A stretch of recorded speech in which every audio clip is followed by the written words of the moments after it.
So ఈరోజు last క్లాస్లో మనము ఓకేనా ఇండస్ వ్యాలీ సివిలైజేషన్ సంబంధించి ఇంట్రడక్షన్, నెక్స్ట్ తర్వాత త్రవ్వకాలు ఎలా చేశారు, నెక్స్ట్ తర్వాత విస్తీర్ణం ఎంత ఉంది, సింధు నాగరికతకు సంబంధించినటువంటి విస్తీర్ణం ఎంత ఉంది, నెక్స్ట్ తర్వాత వాటికి ఉన్నటువంటి వివిధ రకాల పేర్లు ఏంటి, ఆ నాగరికతకు సంబంధించి వివిధ రకాల పేర్లు ఏమేమి ఉన్నాయి, నెక్స్ట్ తర్వాత సమకాలికంగా ఈ సింధు నాగరికతకు సరౌండింగ్ ఏరియాలో దేశాల్లో ఏ నాగరికతలు డెవలప్ అయ్యాయి, సో వాటి యొక్క టైం పీరియడ్ ఏంటి, వాటి యొక్క ప్రత్యేకతలు ఏంటి, ఇవన్నీ కూడా లాస్ట్ మనం సెషన్లో డిస్కస్ చేయడం జరిగింది.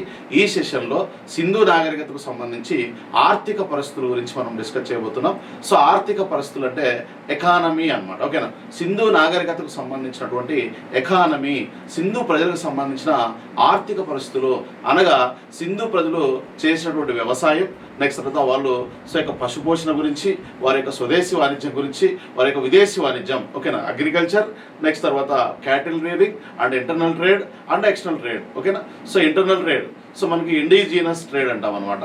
సో ఎక్స్టర్నల్ ట్రేడ్ లేదా ఇంటర్నేషనల్ ట్రేడ్ అని పిలుస్తాం. ఈ విధంగా ఈ 4 అంశాల గురించి మనం డిస్కస్ చేసినట్లయితే సింధు ప్రజలకు సంబంధించినటువంటి ఆర్థిక పరిస్థితులైనటువంటి టాపిక్ మనకు కంప్లీట్ కావడం జరుగుతుంది ఫ్రెండ్స్. ఓకేనా, సో నీకు ఇక్కడ ఆర్థిక వ్యవస్థ గురించి మాట్లాడదాం. సో ఆర్థిక వ్యవస్థలో ఏ టాపిక్స్ ఉన్నాయి చూడండి. లాస్ట్ సెషన్లో మనకు 6 టాపిక్స్ ఏమో డిస్కస్ చేయడం జరిగింది కదా. సో ఫస్ట్ ఏమన్నాం, ఇంట్రడక్షన్ అన్నాము, నెక్స్ట్ తర్వాత త్రవ్వకాలని చెప్పాము, త్రవ్వకాల తర్వాత వచ్చేసి విస్తీర్ణం చెప్పాము, విస్తీర్ణం తర్వాత వివిధ రకాల పేర్లు చెప్పాము సింధు నాగరికతకు సంబంధించి, నెక్స్ట్ సమకాలిక నాగరికతల గురించి డిస్కస్ చేసాము. అంటే 5 టాపిక్స్ మీకు డిస్కస్ చేయడం జరిగింది అనమాట. ఈ రోజు సెషన్లో మనకు ఆర్థిక పరిస్థితులు అనేటువంటి టాపిక్ డిస్కస్ చేయడం జరుగుతుంది. సో ఆర్థిక వ్యవస్థ, ఆర్థిక వ్యవస్థ ఆర్థిక వ్యవస్థ అంటే ఏంటంటే ఎకానమీ అని చెప్పొచ్చు. ఇంగ్లీష్లో దీన్ని ఎకానమీ అని పిలుస్తాం. సో ఆర్థిక పరిస్థితులు అంటేనే ఒక మనిషి యొక్క ఆర్థిక పరిస్థితి అంటే ఒక మనిషికి వచ్చేటువంటి ఇన్కమ్ సోర్స్ అని అర్థం అనమాట. ఓకేనా, ఆదాయం మనకు వచ్చేటువంటి ఆదాయ మార్గాల గురించి డిస్కస్ చేయడం ఒక వ్యక్తికి అవుతుంది, కొంతమంది వ్యక్తులకి. అదే సింధు ప్రజలైతే సింధు ప్రజలకు సంబంధించినటువంటి ఆదాయ మార్గాల గురించి లేదా వారి యొక్క ఆర్థిక పరిస్థితుల గురించి మనం డిస్కస్ చేయడం జరుగుతుంది. కాబట్టి ఈ సింధు ప్రజలకు సంబంధించినటువంటి లేదా సింధు నాగరికత కాలంలో సింధు ప్రజల యొక్క ఆర్థిక పరిస్థితుల గురించి మనం డిస్కస్ చేయడం జరుగుతూ ఉంది. సో ఆర్థిక వ్యవస్థలో మనకు ప్రధానంగా ఏ టాపిక్స్ వస్తాయి అనేది మినిమం అవగాహన అనేది ఉండాలి ఫ్రెండ్స్. సో ఫస్ట్ వచ్చేసి మనకి వ్యవసాయం అని చెప్పొచ్చు. ఓకేనా, ఫస్ట్ వచ్చేసి వ్యవసాయం. సో వ్యవసాయం, దీన్ని మనం అగ్రికల్చర్ అంటాం, వ్యవసాయం. సో రెండవ టాపిక్ వచ్చేసి పశు పోషణ అని చెప్పొచ్చు అనమాట. సో పశు పోషణ, క్యాటిల్ రీడింగ్ అంటాం, పశు పోషణ. నెక్స్ట్ తర్వాత మూడవది స్వదేశీ వాణిజ్యం, స్వదేశీ సో వాణిజ్యము అనమాట, స్వదేశీ వాణిజ్యం. దీన్ని మనం ఇంటర్నల్ ట్రేడ్ అంటాం, ఇండిజినస్ ట్రేడ్ అంటే పిలుస్తాం. నెక్స్ట్ 4th వన్ వచ్చేసి విదేశీ వాణిజ్యము అనమాట. సో విదేశీ వాణిజ్యము, దీన్ని మనం ఇంటర్నేషనల్ ట్రేడ్ అని, సో ఇంటర్నేషనల్ ట్రేడ్ అని, సో లేదా ఇంటర్నేషనల్ ట్రేడ్ని మనం ఫారెన్ ట్రేడ్ అని కూడా పిలుస్తాం అనమాట. ఓకేనా, అంటే మన దేశంతో జరిపే వ్యాపారాన్ని స్వదేశీ వాణిజ్యం అని, మన దేశంలో ఒక ప్రాంతం నుంచి ఒక ప్రాంతానికి మధ్య జరిగే వ్యాపారాన్ని ఇండిజినస్ ట్రేడ్ అని లేదా ఇంటర్నల్ ట్రేడ్ అని పిలుస్తాం అనమాట.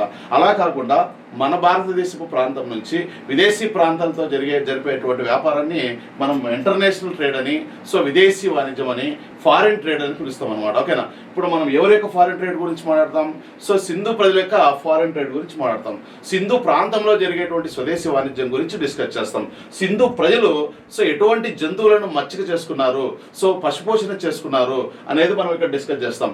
సింధు ప్రజలకు సంబంధించిన వ్యవసాయం, సో అగ్రికల్చర్ ఏ విధంగా ఈ వ్యవసాయాన్ని అభివృద్ధి చేయడం కోసం ఎటువంటి నిర్ణయాలు తీసుకున్నారు అనేటువంటి టాపిక్ ఇక్కడ ఈ 4 అంశాల గురించి మనం డిస్కస్ చేసినట్లయితే, సో సింధు నాగరికతకు సంబంధించినటువంటి ఎకానమీ అంటే ఆర్థిక పరిస్థితులు అనేవి మనకు కంప్లీట్ కావడం జరుగుతుంది ఫ్రెండ్స్. సో నెక్స్ట్ మనకి ఫస్ట్ సో ఈ యొక్క ఆర్థిక వ్యవస్థలో భాగంగా వ్యవసాయం అనేటువంటి టాపిక్ మనం డిస్కస్ చేయడం జరుగుతుంది అనమాట. ఓకేనా, నెక్స్ట్ తర్వాత ఫస్ట్ వన్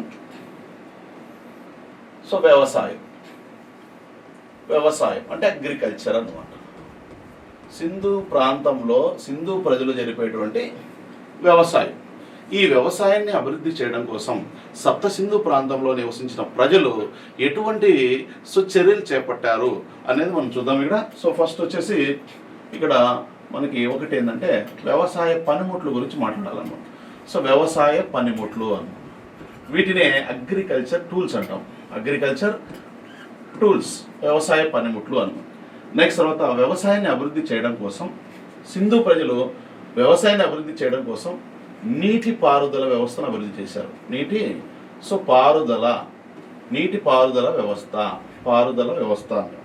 నీటి పారుదల వ్యవస్థ అంటే ఏంటంటే ఇరిగేషన్ ఫెసిలిటీస్ అనమాట. ఓకేనా, నీటి పారుదల వ్యవస్థ, నీటి పారుదల వ్యవస్థ, ఇరిగేషన్ సిస్టమ్ అనమాట.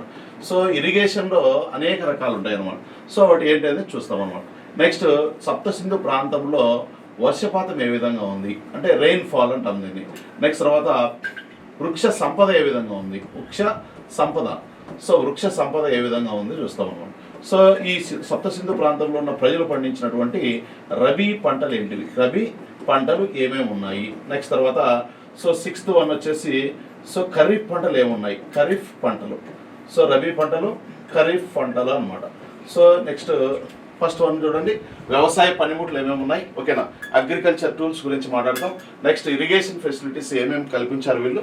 నెక్స్ట్ తర్వాత వర్షపాతం ఏ విధంగా ఉండేది. నెక్స్ట్ తర్వాత వచ్చేసి వృక్ష సంపద, ఫారెస్ట్ వెల్త్ అని పిలుస్తాం. ఈ ఫారెస్ట్ వెల్త్ గురించి మాట్లాడతాం. నెక్స్ట్ వీళ్ళు పండించినటువంటి రబీ క్రాప్స్ ఏమేమి ఉన్నాయి. నెక్స్ట్ తర్వాత వీళ్ళు పండించినటువంటి ఖరీఫ్ క్రాప్స్ ఏమేమి ఉన్నాయి. నెక్స్ట్ ఫైనల్గా పశు పోషణ ఏంటి, పశు పోషణ అనమాట.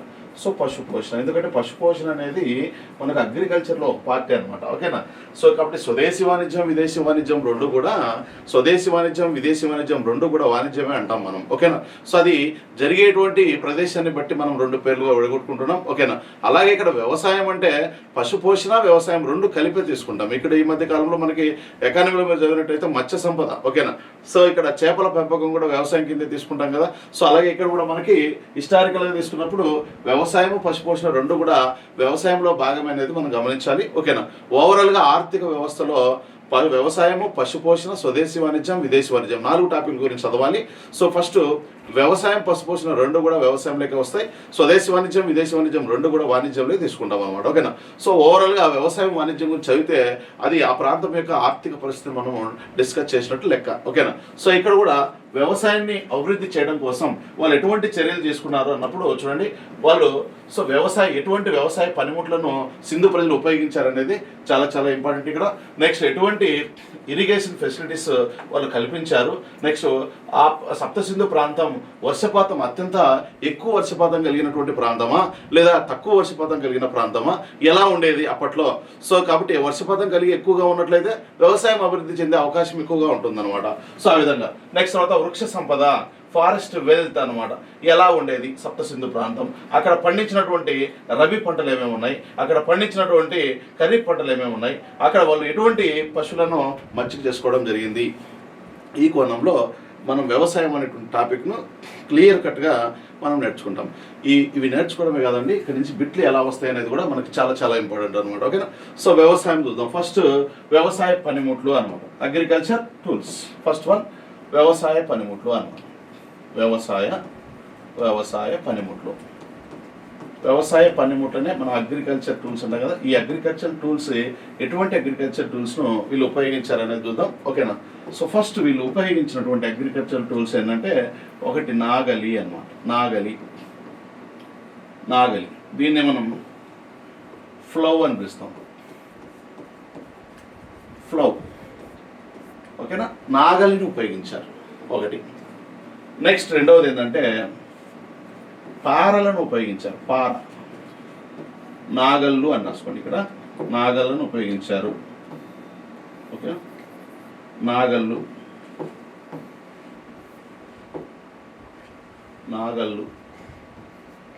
నెక్స్ట్ తర్వాత పారలు, రాతి కొడవళ్ళు.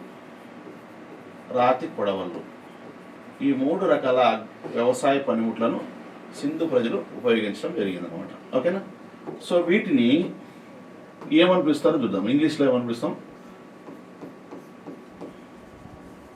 ఫ్లౌస్ అనమాట. ఓకే, సో ఫ్లౌస్ అనే పేరుతో పిలుస్తాం అనమాట. నెక్స్ట్ తర్వాత రెండవది ఫరోస్. నెక్స్ట్ తర్వాత స్టోన్ స్టికిల్స్ అంటాం. స్టోన్ స్టికిల్స్ అనే పేరుతో పిలుస్తాం అనమాట. సో ఈ విధంగా వ్యవసాయంలో సింధు ప్రజలు చూడండి నాగలను ఉపయోగించారు, పారలను ఉపయోగించారు, రాతి కొడవలను ఉపయోగించారు. ఈ 3 వ్యవసాయ పనిముట్లను సింధు ప్రజలు తమ వ్యవసాయం నందు ఉపయోగించడం జరిగింది అనమాట. ఓకేనా, సో నాగలను ఉపయోగించారు, బాగానే ఉంది. ఈ నాగలను మనుషులు లాగేవారా, లాగేవారా భూమిని దున్నడానికి. నెక్స్ట్ తర్వాత లేదంటే ఎద్దులను ఉపయోగించి ఈ నాగలను లాగుతూ భూమిని దున్నేవారా అనేటువంటి దాని మీద స్పష్టత అయితే లేదు. ఓకేనా. సో ఇక్కడ నాగలి అనేటువంటి దాన్ని ఎందుకు ఉపయోగిస్తాం మామూలుగా మనం? సో భూమిని దున్నడానికి. ఓకేనా. భూమిని దున్నడానికి, దీన్ని మనం భూమిని దున్నడానికన్నా అరక దున్నడం అన్నా ఒకటే అంటాం. అరక దున్నడానికన్నా భూమిని దున్నడానికన్నా ఒకటే. సో కాబట్టి భూమిని దున్నడానికి ఉపయోగించినటువంటి వ్యవసాయ పనిముట్టుని ఏమనిపిస్తామంటే నాగలి అనిపిస్తాం. సో ఈ నాగలి దేనితో తయారు చేయబడింది అని అడుగుతాడు అనమాట. ఇది కొయ్యతో తయారు చేయబడింది, అంటే వుడెన్ ఫ్లౌ అంటాం దీన్ని. నెక్స్ట్ తర్వాత పారలు వచ్చేసి కూడా, పారలు కూడా కొయ్యతోనే తయారు చేయబడి ఉన్నాయి అనమాట.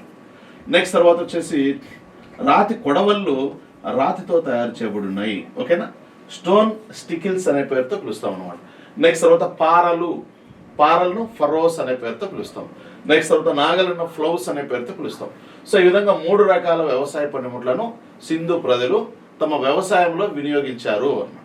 కానీ తాము వినియోగించినటువంటి నాగలు ఏవైతే ఉన్నాయో ఈ నాగలను భూమిని దున్నడానికి ఉపయోగిస్తారు. మరి పారాలు దేనికి ఉపయోగిస్తారు సార్ అంటే, సో ఇక్కడ కాలువ మనకి నీటిని పట్టేటప్పుడు ఆ మట్టిని పక్కకి లాక్కోవడానికి కానీ, ఓకేనా, సో ఏదైనా కలుపును తీసుకోవడానికి కావచ్చు. సో అలా మనకి ఏమవుతుందంటే కట్టలు కట్టుకునే దాని కోసం కావచ్చు, ఓకేనా, మట్టి గట్లు కట్టుకునే దాని కోసం కావచ్చు, అలాంటి వాటికి పారలను యూజ్ చేస్తాం కదా మనం ఇప్పుడు కూడా ప్రస్తుతం. సో రాతి కొడవలు అంటే కొడవలి అనేది మనం చూసినటువంటి కొడవలి ఇనుప కొడవలి ఉంటుంది అనమాట. అంటే వరి కానీ ఏదైనా సో పంట చేతికి వచ్చిన తర్వాత దాన్ని కోయడానికి మనం ఇనుప కొడవలను వాడతాం. కానీ అప్పట్లో సింధు ప్రజలు ఉపయోగించింది రాతి కొడవలు. గుర్తుపెట్టుకోండి, వాళ్ళు కొడవలే ఉపయోగించారు, మనము కొడవలే ఉపయోగించాం. కానీ వాళ్ళు ఉపయోగించింది రాతి కొడవలి, మనం ఉపయోగించింది ఇనుప కొడవలి. అదే మనకు తేడా. సో వాళ్ళు పారలు ఉపయోగించారు, మనము పారలు ఉపయోగించాం. కానీ మనం ఉపయోగించిన పారలు ఇనుప పారలు. సో వాళ్ళు ఉపయోగించినటువంటి పారలు వచ్చేసి కొయ్య పారలు అనమాట. అంటే వుడెన్, ఓకేనా, ఫరోస్ అని పిలుస్తాం అనమాట. నెక్స్ట్ తర్వాత వాళ్ళు నాగలు ఉపయోగించారు, మనము నాగలిని ఉపయోగించాం. మనం ఉపయోగించిన నాగలి ఇనుప నాగలి అయితే వాళ్ళు ఉపయోగించిన నాగలి వచ్చేసి చెక్క నాగలి అని పిలుస్తాం. చెక్క అన్న, కొయ్య అన్న, వుడెన్ అన్న ఒకటే కదా. సో ఆ విధంగా. సో కాబట్టి ఈ నాగలి దేనికి ఉపయోగిస్తారంటే భూమిని దున్నడానికి, పారలు వచ్చేసి గట్లు చెక్కడానికి, కొడవలు వచ్చేసి పంటను కోయడానికి ఉపయోగించడం జరుగుతుంది అనమాట. సో నాగలిని దున్నడానికి, భూమిని దున్నడానికి ఉపయోగించినటువంటి నాగలను లాగాలి కదా. ఓకేనా.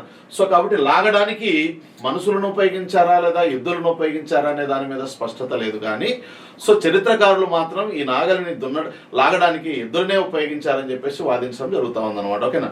సో కాబట్టి ఓకే, ఎద్దులను ఉపయోగించారంటే ఈ ఎద్దులను 2 రకాలుగా వీళ్ళు ఉపయోగించి ఉండవచ్చు. ఒకటి, భూమిని లాగడానికి వీటిని ఉపయోగించుకొని ఉండవచ్చు. ఓకేనా. లేదంటే ఈ ఎద్దులను పెంచుకొని మాంసంగా కూడా దీన్ని స్వీకరించి ఉండవచ్చు.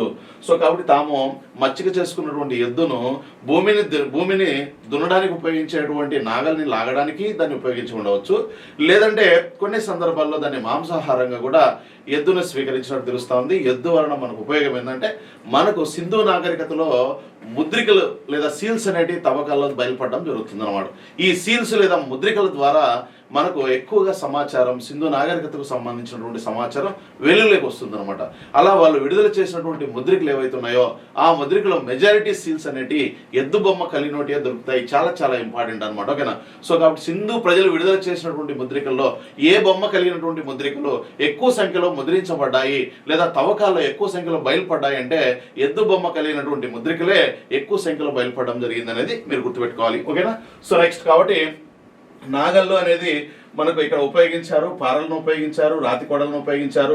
నాగళ్ళు అనేటి కొయ్యతో తయారు చేయబడ్డాయి, పారలు అనేటి కొయ్యతో తయారు చేయబడ్డాయి, రాతి కొడవలు మాత్రం రాతితో తయారు చేయబడ్డాయి. ఓకేనా. నాగలను భూమిని దున్నడానికి ఉపయోగిస్తారు.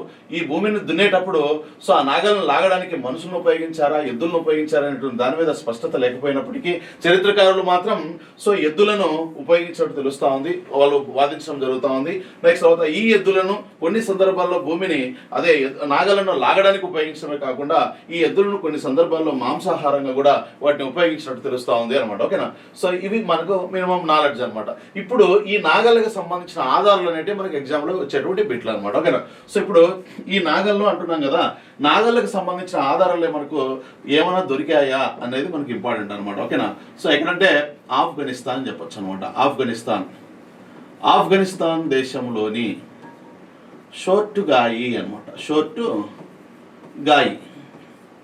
షోర్టుగాయి అనేటువంటిది ఒక సైట్ అనమాట. ఎక్కడుంది ఈ సైట్? షోర్ట్గా అయినటువంటి సైట్ ఎక్కడుంది? ఆఫ్ఘనిస్తాన్ దేశంలో ఉంది. ఒకప్పుడు ఆఫ్ఘనిస్తాన్ కూడా భారతదేశమేగా. సో తర్వాత కాలంలో అది భారతదేశం నుంచి, భారత ఉపఖండంలో ఆఫ్ఘనిస్తాన్ కూడా పార్టీ కదమ్మా. సో కాబట్టి ఆ విధంగా మనకు ఆఫ్ఘనిస్తాన్లో ఉన్నటువంటి ఒక సైటే షోర్ట్ గాయ్ అనేటువంటి ప్రాంతంలో మనకు ఏం దొరికాయంటే భూమిని దున్నిన ఆనవాళ్ళు దొరికాయి. భూమి దున్నిన ఆనవాళ్ళు దొరికాయి అని చెప్పొచ్చు అనమాట. అంటే ఈ విధంగా మనకు ఒక ఏరియా ఉంటుంది, ఆ ఏరియాలో భూమిని ఇలా సాలుతో కూడినటువంటి భూమిని దున్నినటువంటి ఆనవాళ్ళు దొరికాయి అనమాట. భూమిని దున్నిన ఆనవాళ్ళు ఎక్కడ దొరికాయంటే ఇక్కడ ఆఫ్ఘనిస్తాన్ దేశంలో ఉన్నటువంటి, ప్రస్తుత ఆఫ్ఘనిస్తాన్ దేశంలో ఉన్నటువంటి షోర్ట్ గాయ్ అయినటువంటి ప్రాంతం వద్ద ఈ భూమిని దున్నినటువంటి ఆనవాళ్ళు బయలుపడడం జరిగింది. Very very very very important site అనమాట. ఓకేనా. సో నెక్స్ట్ తర్వాత ఎందుకు ఇక్కడ ఏం దొరికాయి? ఈ షోర్ట్ గాయ్ అయినటువంటి ప్రాంతంలో ఏం దొరికాయి? ఒక భూమి అనేటువంటి ఒక ప్లెయిన్ ఏరియాలో ఆ భూమిని దున్నినటువంటి ఆనవాళ్ళు ఉపయోగించి, ఇక్కడ భూమిని దున్నారంటే ఖచ్చితంగా అక్కడ ఏం ఉపయోగించి ఉండాలి? నాగలకు సంబంధించినటువంటి నాగలి చాలు దొరికి ఉండాలి. ఇక్కడ నాగలి అనేది దొరికిందని చెప్పట్లేదు నేను. నాగలిని ఉపయోగించి భూమిని దున్నినటువంటి ఆనవాళ్ళు దొరికాయి అంటే అక్కడ వ్యవసాయం జరిగినట్టే కదా. సో ఆ విధంగా నెక్స్ట్ తర్వాత ఇదే నాగలకు సంబంధించి ఇంకొక సైట్. ఇది ఎక్కడంటే రాజస్థాన్ రాష్ట్రం. ఓకేనా. రాజస్థాన్ రాష్ట్రం తీసుకుంటే ఈ రాజస్థాన్ రాష్ట్రంలో ఓకేనా కాళీబంగన్ అనేటువంటి ప్రాంతం ఉంటుంది. ఈ కాళీబంగన్ చాలా ఇంపార్టెంట్ సైట్ అమ్మా ఇది. కాబట్టి కాళీబంగన్ మీకు చెప్పాను, మొత్తం టోటల్గా 1000కి పైగా సింధు స్థావరాలు దొరికాయి. ఈ స్థావరాలను మనం 3 దశలుగా విభజిస్తాము. అదే పూర్వ హరప్పా దశ అని, పరిణితి చెందిన హరప్పా దశ అని, హరప్పా నాగరికత అని, మళ్ళీ హరప్పా నాగరికత చెప్తాం అనమాట. ఓకేనా. పూర్వ హరప్పా దశకు సంబంధించినటువంటి సైట్లలో అత్యంత ప్రాచీనమైనటువంటి సైట్గా కాళీబంగన్ను పరిగణించడం జరిగింది. బన్వాలీని కూడా చెప్తాం. కాబట్టి ఈ యొక్క కాళీబంగన్ అనేటువంటి సైట్లో మనకు రాజస్థాన్ రాష్ట్రంలో ఉంది. ఈ ప్రాంతంలో మనకు భూమిని దున్నినటువంటి ఆనవాళ్ళు దొరికాయి అని చెప్పచ్చు. Very very important site. ఓకేనా. కాళీబంగన్లో భూమిని దున్నినటువంటి ఆనవాళ్ళు బయలుపడడం జరిగింది అని చెప్పొచ్చు అనమాట. ఇక్కడ నాగళ్ళు ఉంటేనే భూమిని దున్నగలం అనేది గుర్తుపెట్టుకోండి. భూమిని దున్నినటువంటి ఆనవాళ్ళు మనకు సంబంధించిన 2 సైట్లు మనకు కనిపిస్తున్నాయి. ఒకటి వచ్చేసి ఆఫ్ఘనిస్తాన్ దేశంలో ఉన్నటువంటి షోర్ట్ గాయ్ అనేటువంటి ప్రాంతం. నెక్స్ట్ తర్వాత రాజస్థాన్ రాష్ట్రంలో ఉన్నటువంటి కాళీబంగన్ అనేటువంటి ప్రాంతంలో కూడా ఈ భూమిని దున్నినటువంటి ఆనవాళ్ళు బయలుపడడం జరిగింది అని చెప్పొచ్చు. ఓకేనా. ఇది మనకు దీనికి సంబంధించినటువంటి అంశం అనమాట. కాబట్టి ఇక్కడ వ్యవసాయ పనిముట్లు మీకు అర్థమైంది కదా. వ్యవసాయ పనిముట్లు అనేవి ఇక్కడ ఉపయోగించారు ఎవరు? సింధు ప్రజలు. ఆ వ్యవసాయ పనిముట్లు 3 రకాలు. ఒకటి నాగళ్ళు అంటే ఫ్లౌస్, పారలు, ఫరోస్, నెక్స్ట్ రాతి కొడవళ్ళు, స్టోన్ స్టికిల్స్ అని పిలుస్తాం. ఈ నాగళ్లను భూమిని దున్నడానికి ఉపయోగిస్తారు. ఈ పారలను గట్లు చెక్కడానికి ఉపయోగిస్తారు. రాతి కొడవలను పంటలు కోయడానికి ఉపయోగిస్తారు. కానీ నాగళ్లను లాగడానికి మనుషులు ఉపయోగించారా లేదా ఎద్దులను ఉపయోగించారా అనే దాని మీద స్పష్టత లేకపోయినప్పటికీ చరిత్రకారుల యొక్క అభిప్రాయం ప్రకారం నాగళ్లను లాగడానికి ఎద్దులనే ఉపయోగించారనే దాన్ని మనం యాక్సెప్ట్ చేయడం జరిగింది. ఈ ఎద్దులను భూమిని దున్నడానికి ఉపయోగించేటువంటి నాగలను లాగడానికి ఈ ఎద్దులను ఉపయోగించి ఉండవచ్చు. దాన్ని మాంసాహారంగా కూడా ఎద్దును వాళ్ళు ఉపయోగించి ఉండొచ్చు అనేది మనకు తెలుస్తూ ఉంది. నెక్స్ట్ తర్వాత నాగళ్లకు సంబంధించి ఓకేనా, ఈ నాగళ్లతో భూమిని దున్నిన ఆనవాళ్ళు ఆఫ్ఘనిస్తాన్ దేశంలో ఉన్నటువంటి షోర్ట్ గాయ్ అనేటువంటి ప్రాంతం వద్ద భూమిని దున్నిన ఆనవాళ్ళు బయలుపడ్డాయి. Very very very important site. ఇది 5 స్టార్ క్వశ్చన్ అనమాట. ఓకేనా, గుర్తుపెట్టుకోండి. చాలా చాలా ఇంపార్టెంట్. ఇది ఎగ్జామ్లో ఇలాంటి బిట్లు మనకు ఎగ్జామ్లో వచ్చే అవకాశం ఉంది. నెక్స్ట్ తర్వాత రెండవది ఏంది, రాజస్థాన్ రాష్ట్రంలో ఉన్నటువంటి కాళీబంగన్ నందు భూమిని దున్నినటువంటి ఆనవాళ్ళు బయలుపడ్డాయి. ఓకేనా, ఇక్కడ ఇది కూడా మనకు 5 స్టార్ క్వశ్చన్ అని చెప్పొచ్చు అనమాట. ఓకేనా, చాలా చాలా ఇంపార్టెంట్ సైట్. ఓకేనా, సైట్ ఇది కాళీబంగన్. కాళీబంగన్ అనగా బ్లాక్ బ్యాంగిల్స్ అని పిలుస్తాం అనమాట. ఓకేనా, నల్లని గాజులు అనేటువంటి పేరుతో పిలుస్తాం. ఓకే, కాళీబంగన్ అంటే ఇది పూర్వ హరప్పా దశకు సంబంధించినటువంటి సింధు స్థావరంగా మనం కాళీబంగన్ను పేర్కొనడం జరుగుతుంది. Very very important site. అంటే ఎగ్జామ్లో మనకు ఈ వ్యవసాయ పనిముట్ల నుంచి ఎలాంటి క్వశ్చన్లు రావచ్చు అన్నప్పుడు, సప్త సింధు ప్రాంతంలో సింధు నాగరికత వర్ధిల్లింది కదా, సింధు ప్రజలు వ్యవసాయంలో ఉపయోగించినటువంటి వ్యవసాయ పనిముట్లను గుర్తించండి అని చెప్పేసి మనకు వరుసగా ఈ 3 పేర్లతో పాటు ఇంకొక పేరుని యాడ్ చేసి ఇవ్వచ్చు. అంటే ఈ వ్యవసాయ పనిముట్ల మీద నీకు అవగాహన ఉండాలి అనేది గుర్తుపెట్టుకోండి. ఓకేనా, ఇంకొక విషయం ఏంటంటే ఇంకా కొద్దిగా డెప్త్కి వెళ్ళి నాగళ్ళు అనేటి దేనితో తయారు చేయబడినాయి, ఈ యొక్క సింధు ప్రజలు ఇనప నాగలను ఉపయోగించారా, లేకపోతే రాగి నాగలను ఉపయోగించారా, లేకపోతే యొక్క రాతి నాగలను ఉపయోగించారా, లేదా చెక్క నాగలను ఉపయోగించారా? సో దాంట్లో ఉపయోగించినటువంటి మెటీరియల్ అనేది అడిగే అవకాశం ఉంటుంది. పారలు రెండవ రకమైనటువంటి వ్యవసాయ పనిముట్లు. ఈ పారల యొక్క తయారీలో ఉపయోగించింది ఏంది అని అడిగే అవకాశం ఉంది. రాతి కొడవళ్ళు, ఇక్కడ కొడవళ్ళు అనే పేరిచ్చి సో ఇక్కడ రాతి కొడవలను ఉపయోగించారా, చెక్క కొడవలను ఉపయోగించారా, ఇనుప కొడవలను ఉపయోగించారా అని అడగచ్చు అనమాట. ఓకేనా. నెక్స్ట్ తర్వాత నాగళ్లకు సంబంధించి నాగలను భూమిని దున్నడానికి ఉపయోగిస్తారు కాబట్టి ఆ భూమిని దున్నిన ఆనవాళ్ళు ఎక్కడైనా దొరికాయా తవ్వకాల్లో అంటే సో ఆఫ్ఘనిస్తాన్ దేశంలో ఉన్నటువంటి షోర్ట్గాయ్ అయినటువంటి ప్రాంతం వద్ద భూమిని దున్నిన ఆనవాళ్ళు దొరికాయి. Very very very important site. ఓకేనా. నెక్స్ట్ తర్వాత రెండవ సైట్ వచ్చేసి మనకి రాజస్థాన్ రాష్ట్రంలో ఉన్నటువంటి కాళీబంగన్ అనేటువంటి ప్రాంతం వద్ద సో ఇక్కడ భూమిని దున్నిన ఆనవాళ్ళు దొరికాయి. కాళీబంగన్ అనగా బ్లాక్ బ్యాంగిల్స్ అని అర్థం. ఓకేనా. సో నల్లని గాజులు అనేటువంటి పేరుతో పిలుస్తాం అనమాట. ఇది ఇందరితో మనకు వ్యవసాయంలో ఒక టాపిక్ కంప్లీట్ చేసుకోవడం జరిగింది. సో నీట్గా నోట్స్ రాసుకోండి. ఓకేనా. మీరు మెటీరియల్ అనేది నెక్స్ట్ స్టెప్. ఫస్ట్ వచ్చేసి మీరు రన్నింగ్ నోట్స్ రాయండి. రాసిన తర్వాత మీ ఎక్స్పీరియన్స్ నాతో షేర్ చేసుకుని కావాలంటే మీకు అర్థమవుతుంది. ఖచ్చితంగా రిజల్ట్ అనేది ఉంటుందమ్మా. మీరు కష్టపడకుండా ఉద్యోగం రాదు. ఓకేనా. ఓకేనా. నోట్స్ మేకింగ్ అనేది ఖచ్చితంగా చేయాలి. చేస్తేనే బెటర్. అందుకే ఒకటి కాబట్టి 2 సార్లు చెప్తాను నేను. సో కాబట్టి ఇబ్బంది ఏం లేదు. నీట్గా నోట్స్ రాసుకోండి. ఓకేనా. నోట్స్ రాసుకున్న తర్వాత నేను ఇచ్చేటువంటి మెటీరియల్ కూడా ఫాలో కాండి. సో మీరు ఇంకా ఇంప్రూవ్ కాండి. అంతేగాని నోట్స్ రాయకుండా దీంట్లో రిజల్ట్ అనేది రాదు. ఎందుకంటే ఇది ఒక మహాసముద్రం. సో ఈ యొక్క మొత్తం సిలబస్ ఎలా ఉంటుందంటే అందరూ కూడా మ్యాక్సిమం మీకు తెలిసే ఉంటుంది ఆన్లైన్ క్లాసుల్లో. సో పైన చెప్పేసి వెళ్ళిపోతూ ఉంటారు. ఓకేనా. సో నేను అట్లా కాదు. మొత్తం కూడా మీకు మ్యాక్సిమం 99%, 1% నాకు తెలియదు కానీ 99% మీరు వేరే బుక్ చదవకుండానే చేస్తాను 100%. ఓకేనా. సో ఇంకొకసారి హిస్టరీ వినకూడదు మీరు. అది నా ఉద్దేశం. ఓకేనా. సో రెండోసారి వింటున్నారంటే నేను సరిగ్గా చెప్పినట్టే కదా, అది నా ఫీలింగ్. కాబట్టి మ్యాక్సిమం మీకు కవర్ చేయడానికి నేను సాయశక్తుల ప్రయత్నం చేస్తాను. ఓకేనా. సో అది నెక్స్ట్ రెండవది ఏంది? రెండవది నీటి పారుదల వ్యవస్థ చూద్దాం. ఇరిగేషన్ ఫెసిలిటీస్, నీటి పారుదల వ్యవస్థ చూద్దాం. రెండవది నీటి పారుదల వ్యవస్థ, నీటి పారుదల వ్యవస్థ, ఇరిగేషన్ ఫెసిలిటీస్. ఎవరైనా సరే ప్రస్తుత ప్రభుత్వం కానీ, రాజుల ప్రభుత్వం కానీ, సింధు ప్రజలు కానీ ఎవరైనా కావచ్చు, ఇరిగేషన్ డెవలప్ చేయాలంటే ఏమేమి చర్యలు చేపడతారు అనేది కూడా మనకు ఒక అవగాహన ఉండాలి. సో ఏమేమి ఉన్నాయి? ఫస్ట్ వచ్చేసి మనకి ఒకటి వచ్చేసి బావులను తవ్వించడం ద్వారా, ఈ బావులను తవ్వించడం ద్వారా ఇరిగేషన్ డెవలప్ చేసుకోవచ్చు. నెక్స్ట్ తర్వాత బావుల తర్వాత చెరువులను తవ్వించడం ద్వారా కూడా మనకు వ్యవసాయాన్ని వృద్ధి చేసుకోవచ్చు, డెవలప్ చేసుకోవచ్చు. ఒక అవకాశం ఉంది ఈ విధంగా. నెక్స్ట్ తర్వాత చెరువుల తర్వాత కాలువలను తవ్వించడం ద్వారా, కాలువలను తవ్వించడం ద్వారా కూడా సో తమ యొక్క వ్యవసాయాన్ని అభివృద్ధి చేసుకోవచ్చు. నీటి పారుదల వ్యవస్థను బాగా డెవలప్ చేసి, ఓకేనా. సో నీరు లేని ప్రాంతాలకు కూడా నీటిని సప్లై చేసి సో ఇరిగేషన్ ఫెసిలిటీస్ బాగా అభివృద్ధి చేయడం వలన వాళ్ళు తమ ప్రాంతంలో ఓకేనా వ్యవసాయాన్ని బాగా డెవలప్ చేసుకోవచ్చు. సో కాబట్టి 1 బావుల ద్వారా, 2 చెరువుల ద్వారా, 3 కాలువల ద్వారా, నెక్స్ట్ తర్వాత కుంటలు అని చెప్పొచ్చు అనమాట. నెక్స్ట్ తర్వాత డ్యామ్ లేదా ఆనకట్టలు అని చెప్పొచ్చు అనమాట. ఆనకట్టలు వీటిని మనం డ్యామ్స్ అని పిలవచ్చు అనమాట. నెక్స్ట్ తర్వాత వరద నీరు అనమాట. సో వరద నీరు.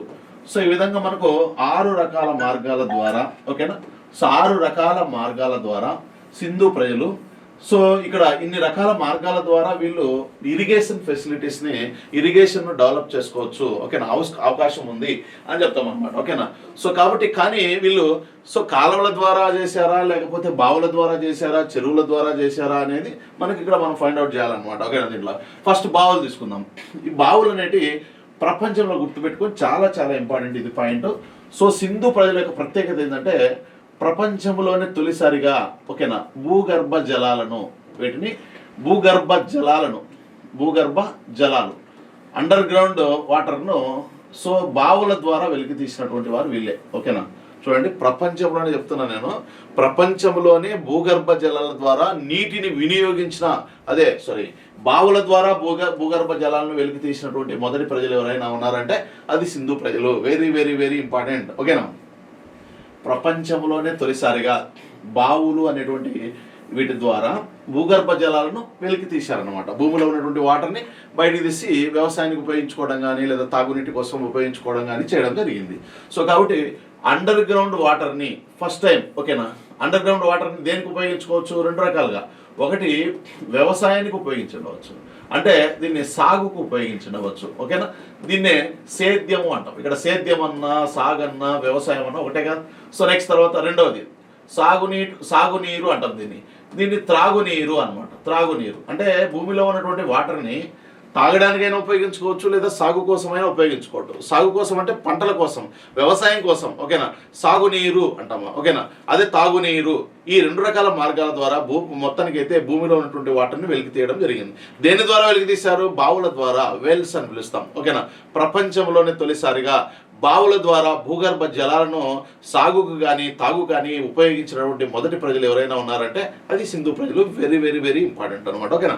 సో నెక్స్ట్ తర్వాత సరే, ఈ భూగర్భ జలాలను సాగుకు ఉపయోగించినట్లు కానీ త్రాగుకు ఉపయోగించినట్టు కానీ ఇతరత్రా ఉపయోగించబడినట్టుగా మనకు తెలుస్తూ ఉంది అనమాట. సో బావులు అనేటి మళ్ళీ రెండు రకాలుగా చెప్తాం అనమాట. ఒకటి సో మోటు బావులు అని చెప్పచ్చు అనమాట. మోటు బావులు సింపుల్ వెల్స్ అంటాం, సింపుల్ వెల్స్ అని పిలుస్తాం. నెక్స్ట్ తర్వాత రాతి బావులు అనమాట. రాతి బావు. సో మోటు బావులను ఏమనిపిస్తాం? సింపుల్ వెల్స్ అని పిలుస్తాం అనమాట. సో అదే రాతి బావులను ఏమనిపిస్తాం? ఓకేనా, స్టోన్ వెల్స్ అని పిలుస్తాం. స్టోన్ లైన్డ్ వెల్స్ అని పేరుతో పిలుస్తాం అనమాట. ఈ మోటు బావుల ద్వారా సాగునీటి సప్లైని మనకు ఎక్కడ చూస్తామంటే ఇక్కడ గ్రామాల్లో, సింధు నాగరికత కాలం నాటి గ్రామాలలో మనకు మోటు బావుల ద్వారా నీటి సరఫరా జరిగినట్టు తెలుస్తా ఉందన్నమాట, ఓకే. నెక్స్ట్ తర్వాత రాతి బావుల ద్వారా. సో ఎత్తైన ప్రాంతాలలో ప్రధానంగా సో మనకి కొండ ప్రాంతాల్లో తీసుకోవచ్చు అనమాట. కొండ ప్రాంతాల్లో. సో ఈ కొండ ప్రాంతాల్లో కానీ ఎత్తైన ప్రాంతాల్లో ఏదైతే భూములు ఉంటాయో అలాంటి భూములకు సాగునీటి సౌకర్యాన్ని కల్పించడం కోసం రాతి బావులను నిర్మించి ఆ రాతి బావుల ద్వారా సాగునీటిని కల్పించడం జరిగింది. అలా వ్యవసాయాన్ని అభివృద్ధి చేయడానికి మోటు బావులను రాతి బావులను ఉపయోగించడం జరిగింది. సో అలాగే మనకు పట్టణాల్లో తీసుకున్నట్లయితే సో పట్టణాలలో ఇప్పుడు గ్రామాల్లో అయితే మోటు బావులను ఉపయోగించారంటున్నాం కదా, మరి పట్టణాల్లో సో వేటిని ఉపయోగించారంటే రాతి బావులను ఉపయోగించడం జరిగింది. అలా రాతి బావులకు ఎగ్జాంపుల్ ఎక్కడ దొరికింది సార్ అంటే మనకి మెహంజదారో అనేటువంటి పట్టణం. ఈ మెహంజదారో అనేటువంటి పట్టణంలో మనకు ఒక పెద్ద గ్రేట్ బాత్ అనేది దొరుకుతుంది అనమాట. గ్రేట్ బాత్, ఓకేనా. సో ఈ గ్రేట్ బాత్ అంటే దీన్ని మనం మహాస్నాన వాటిక అంటాం. ఈ మహాస్నాన వాటిక ఇప్పుడు ఇదే మనకు మహాస్నాన వాటిక అన్నట్లయితే సో ఈ విధంగా మహాస్నాన వాటిక పక్కనే ఓ పెద్ద బావి ఉంటుంది అనమాట. బావి ఇది రాతి బావి అని చెప్పొచ్చు అనమాట. అంటే ఇక్కడ మీకు అప్పట్లో మోటార్లు కానీ ఇలాంటివి లేవు కదా, ఈ టెక్నాలజీ పెద్దగా తెలియదు కాబట్టి అక్కడ భూమిలో పెద్దగా మనకు రాతి బావిని నిర్మించి భూమిలో ఉన్నటువంటి అండర్ గ్రౌండ్ వాటర్ని బయటకు తీసుకొచ్చి ఆ రాతి బావిలో ఉన్నటువంటి వాటర్ని మళ్ళీ మహాస్నాన వాటికలోకి తీసుకెళ్ళడానికి కావాల్సినటువంటి ఫెసిలిటీ అక్కడ ఉండేది అని తెలుస్తా ఉంది మనకి. కాబట్టి ఇక్కడ బావుల ద్వారా సాగునీటిని త్రాగునీటిని వీళ్ళు వినియోగించడం జరిగింది. అంటే సాగునీటి అంటే వ్యవసాయం, సేద్యం కోసం సో బావులను ఉపయోగించారు కదా. అలాంటి బావులు సంబంధించినటువంటి ఆధారాలు ఎక్కడ దొరికాయి అంటే మనకు మహేంద్ర పట్టణంలో మహాస్నాన వాటిక పక్కనే ఒక పెద్ద బావి ఉంది. ఈ బావిని రాతి బావిగా పరిగణించినట్లయితే రాతి బావులను ఎత్తైన ప్రాంతాలలో ఉన్నటువంటి భూమికి సాగునీరు అందించడానికి, పట్టణ ప్రాంతాల్లో సో పట్టణ ప్రాంతాల్లో ఉన్న ప్రజలకి తాగునీరును ఉపయోగించడం కోసం సో రాతి బావులను ఉపయోగించడం జరిగింది. గ్రామీణ ప్రాంతాల్లో ఉన్నటువంటి ప్రజలకు సో వ్యవసాయాన్ని అభివృద్ధి చేయడం కోసం కానీ లేకపోతే తాగునీటి సౌకర్యాలను సో తీర్చడం కోసం మోటు బావులను ఉపయోగించినట్టు తెలుస్తూ ఉంది. సో కాబట్టి ఇక్కడ మీకు మెయిన్ ఏంటంటే వెల్స్ అనేటి దేనికి యూజ్ చేయడం జరుగుతుందంటే బావులు అనేటి సో అండర్ గ్రౌండ్ లో ఉన్నటువంటి వాటర్ని బయటకు తీసుకురావడం కోసం ఉపయోగించేటువంటి ఓ పద్ధతి వెల్ అనేది, ఓకేనా. ఈ వెల్స్ అనేవి డిఫరెంట్ టైప్స్. ఒకటి మోటు బావులు సింపుల్ వెల్స్ అంటాం. రెండవది వచ్చేసి స్టోన్ లైన్డ్ వెల్స్ అంటాం, ఓకేనా. ఈ రెండు రకాల బావులు ఉంటాయి. సో ఈ బావులు ఎక్కడ ఉండొచ్చు? పట్టణాల్లో ఉండొచ్చు, గ్రామాల్లో ఉండొచ్చు, ఎత్తైన ప్రాంతాల్లో ఉండొచ్చు. ఎత్తైన ప్రాంతాల్లో సో ల్యాండ్ అనేది ఉంటుంది కాబట్టి ఈ ల్యాండ్కు నీటిని సప్లై చేయడం కోసము సో ఏం చేస్తారంటే ఈ యొక్క రాతి బావులను ఉపయోగించడం జరిగింది. సో గ్రామీణ ప్రాంతాల్లో ప్రాంతాల్లో ఉన్నటువంటి భూములకి నీటిని సప్లై చేయడం కోసం సో ఇక మోటు బావులను ఉపయోగించడం జరిగింది. సో పట్టణాల్లో సాగునీటి సౌకర్యంతో కాదు తాగునీటి సౌకర్యాన్ని కల్పించడం కోసం మహాస్నాన వాటికి పక్కనే ఒక పెద్ద బావి అనేది ఉంటుంది. ఆ బావి నీటిని ఉపయోగించడం జరిగింది. కాబట్టి బావికి సంబంధించిన ఆధారాలు మనకు ఎక్కడ దొరుకుతున్నాయి? ఇక్కడ మెహంజార్ అనేటువంటి సైట్, మెహంజార్ లో ఉన్నటువంటి ఆ యొక్క ప్లేస్ పేరు మహాస్నాన వాటిక. సో ఇక్కడ ఆ మహాస్నాన వాటిక పక్కలోనే మనకు ఒక బావి ఉంటుంది. ఆ బావే మనకు రాతి బావిగా పరిగణించవచ్చు. కాబట్టి బావి అనే దానికి సో ఆధారం ఎక్కడ దొరికింది? మనకి మహాస్నాన వాటిక అనేది గుర్తుపెట్టుకోండి. ఓకేనా? మహాస్నాన వాటిక పక్కనే ఒక బావి ఉంటుంది అనేది గుర్తుపెట్టుకో. అదే మనకి ఇంపార్టెంట్. సో ఇక్కడ క్వశ్చన్ ఏ విధంగా అడగచ్చు? సింధు నాగరికత ప్రజలు లేదా సింధు ప్రజలు సో సింధు నాగరికత ప్రజలు బావుల ద్వారా ఓకేనా సో తాగునీటి సౌకర్యాలను తీర్చినట్లుగా ఆధారాలు ఎక్కడ దొరికాయి, ఏ ప్రాంతంలో దొరికాయని అడగచ్చు అనమాట. సో మెహంజారో, బాన్వాలి, నెక్స్ట్ కాళీబంగన్ లేదంటే మెహంజారో అంటడం. సో అప్పుడు మెహంజార్లో ఉన్నటువంటి మహాస్నాన వాటికి పక్కన ఉన్నటువంటి సో ఏ ప్లేస్ మనకు బావిని బేస్ చేసుకొని ఇక్కడ మనం చెప్పవచ్చు అనేది గుర్తుపెట్టుకోవాలి. నెక్స్ట్ తర్వాత వచ్చేసి బావుల తర్వాత చెరువుల నిర్మాణం తీసుకుంటాం. ఓకేనా? చెరువులను తవ్వారా లేదా, చెరువుల ద్వారా సాగునీటి సౌకర్యాన్ని తీర్చారా లేదా అనేది మనం ఇంపార్టెంట్. సో ఇక్కడ వ్యవసాయాన్ని అభివృద్ధి చేయడం కోసం నీటిపారుదల వ్యవస్థను అభివృద్ధి చేయడంలో భాగంగా వీళ్ళు బావులు అనేటువంటి వాటిని ఎంచుకోవడం జరిగింది. బావులకు సంబంధించినటువంటి ఆధారాలు ఎక్కడ దొరికాయి అంటే సో మనకు సో ఇక్కడ మెహంజార్ అనేటువంటి ప్రాంతంలో దొరికాయి అనమాట. ఓకే, నెక్స్ట్ చెరువులు అనమాట. ఓకేనా? చెరువులు అనమాట. ఓకేనా? చెరువుల నిర్మాణం, ఇక్కడ చెరువులను కూడా వీరు నిర్మించినట్టు తెలుస్తా ఉంది. సింధు ప్రజలు చెరువుల నిర్మాణం చేపట్టినట్టుగా చెరువులకు సంబంధించిన ఆధారాలు ఎక్కడ దొరికాయంటే మనకు మెహంజదారో పట్టణం తీసుకుంటే మెహంజదారో. సో ఈ మెహంజదారో అనేటువంటి పట్టణంలో ఓకేనా మనకి యాక్చువల్గా మెహంజదారో అనే సైట్ను తవ్వకాలకు వెళ్ళినప్పుడు అక్కడ మెహంజదారో చుట్టుపక్కల ప్రాంతాల్లో మనకు కొన్ని చెరువులు అనేవి కనిపిస్తాయి అనమాట. చెరువులు, ఈ చెరువులను ఏమని పిలుస్తామంటే గబర్ బండ్స్ అనే పేరుతో పిలుస్తాం. గబర్ బండ్స్ వీటిని మనం నల్స్ అనేటువంటి పేరుతో కూడా పిలుస్తాం అనమాట. ఓకేనా? సో కాబట్టి ఇక్కడ చెరువులన్నా గబర్ బండ్స్ అన్నా నల్స్ అన్నా ఒకటే నేమ్. ఓకేనా? చెరువులు అని పిలవచ్చు, గబర్ బండ్స్ అని పిలవచ్చు, నల్స్ అనేటువంటి పేరుతో పిలవచ్చు అనమాట. సో కాబట్టి ఇక్కడ మెహంజార్ అనేటువంటి సిటీలో గబర్ బండ్స్ యొక్క ఆధారాలు లేదా నల్స్ యొక్క ఆధారాలు లేదా చెరువుల యొక్క ఆధారాలు కనిపిస్తున్నాయి. కాబట్టి వ్యవసాయాన్ని అభివృద్ధి చేయడంలో భాగంగా నీటిపారుదల వ్యవస్థను ఇంప్రూవ్ చేయడం కోసం వీళ్ళు బావులతో పాటు చెరువుల నిర్మాణాన్ని కూడా చేపట్టినట్టుగా ఆధారాలు కనిపిస్తున్నాయి. వెరీ వెరీ ఇంపార్టెంట్ అనమాట. గుర్తుపెట్టుకోండి, బావులకు సంబంధించిన ఆధారం అన్నా మెహంజదారోనే. కాకపోతే మెహంజదారోలో మహాస్నాన వాటికి పక్కన బావి ఉంటుంది అనేది గుర్తుపెట్టుకోండి. అదే మనకి ఇంపార్టెంట్ సైట్. నెక్స్ట్ తర్వాత చెరువులకు సంబంధించిన ఆధారాలు కూడా ఎక్కడ దొరికాయి? మెహంజదారో అనేటువంటి ప్రాంతంలో దొరికాయి. ఇప్పుడు పర్టికులర్ గా మనం మెహంజదారో సైట్ గురించి మాట్లాడేటప్పుడు ఇవి అక్కడ మీకు మళ్ళీ రికవర్ అవుతాయి అనమాట. ఓకేనా? సో అక్కడ కూడా రిపీట్ అవుతాయి, మీకు ఇబ్బంది పడాల్సిన అవసరం లేదు. ఇక్కడ చదవడం వల్ల ఏమవుతుందంటే ఏ ప్రాంతంలో ఏమొస్తున్నాయి, ఏ టాపిక్ లో ఏమొస్తున్నాయి అనేది క్లారిటీ మీకు ఇంకా క్లారిటీ వచ్చేస్తుంది అనమాట. ఓకేనా? సైట్ దగ్గరికి వచ్చాక ఇవన్నీ మీకు రిపీట్ అవుతాయి. అక్కడ ఏంటంటే పాయింట్ లెక్క బట్టి కొట్టినట్టు ఉంటుంది. ఇక్కడ ఏంటంటే ఇక్కడ ఈ విధంగా చెప్పాలంటే ఇదంతా కూడా మీకు గ్రూప్ 1 కు చాలా చాలా యూజ్ అవుతుందండి. నేను చెప్పే పాటర్న్ అంతా కూడా గ్రూప్ 1 పాయింట్ ఆఫ్ లోనే ఉంది. ఓకేనా? సో అది నెక్స్ట్ తర్వాత వచ్చేసి చెరువుల నిర్మాణం కంప్లీట్ చేసుకున్నాం. అంటే చెరువుల ద్వారా నీటిపారుదల వ్యవస్థను అభివృద్ధి చేశారా లేదా అనడానికి ఆధారాలు ఉన్నాయి. ఓకేనా? ఎక్కడ ఉన్నాయి? మెహంజదారో అనేటువంటి పట్టణంలో సో చెరువులు లేదంటే గబర్ బండ్స్ లేదా నల్స్ కు సంబంధించినటువంటి ఆధారాలు అనేవి దొరికాయి. కాబట్టి నెక్స్ట్ తర్వాత మూడో ఆప్షన్ ఏంది? కాలువలు. అంటే కాలువల ద్వారా కూడా నీటిపారుదల వ్యవస్థను అభివృద్ధి చేసుకోగలరు వీళ్ళు. మరి చేసుకున్నారా లేదా అనేదే మనకి ఇక్కడ ఇంపార్టెంట్. ఓకేనా? కాలువల ద్వారా నీటిపారుదల వ్యవస్థను అభివృద్ధి చేసినటువంటి వారు ఎవరంటే మెసొపొటేమియా ప్రజలు. ఈ మెసొపొటేమియాను సో ఏమని పిలుస్తాం? సుమేరియన్స్ అని కూడా పిలుస్తాం కదా, సుమేరియన్లు అని పిలుస్తాం కదా. ఈ సుమేరియన్లు అనే ప్రజెంట్ ఇరాక్ అనేటువంటి ప్రాంతంలో ఈ ఉన్నారనమాట. ఓకేనా? ప్రస్తుతం ఉన్నటువంటి ఇరాక్ దేశాన్ని ఒకప్పుడు మెసొపొటేమియా అనేటువంటి పేరుతో పిలుస్తాం. ఎందుకంటే యూఫ్రటీస్, టైగ్రిస్ అనేటువంటి రెండు నదుల మధ్య ఉన్నటువంటి మైదాన ప్రాంతాన్ని మెసొపొటేమియా అనే పేరుతో పిలుస్తాం. ఈ మెసొపొటేమియా అనే ప్రాంతంలో నివసించినటువంటి ప్రజల్ని సుమేరియన్స్ అనే పేరుతో పిలుస్తాం. ఈ యొక్క సుమేరియన్లు సో తర్వాత వీళ్ళు నివసించే ప్రాంతమే తర్వాత కాలంలో ఇరాక్ అనేటువంటి ప్రాంతంగా ప్రసిద్ధి చెందింది. ప్రస్తుతం ఇరాక్ దేశం అనమాట. ఓకేనా? ఈ ఇరాక్ అనేటువంటి ప్రాంత ప్రజలు అప్పట్లో సో కాలువల ద్వారా నీటిపారుదల వ్యవస్థను అభివృద్ధి చేసినటువంటి సో ప్రజలు అని చెప్పొచ్చు అనమాట. ఓకేనా? మరి కాలువల ద్వారా నీటిపారుదల వ్యవస్థను అభివృద్ధి చేశారా, చేయడంలో సింధు ప్రజలు కూడా పాత్ర ఉందా లేదా అంటే లేదని చెప్పుకోవచ్చు అనమాట.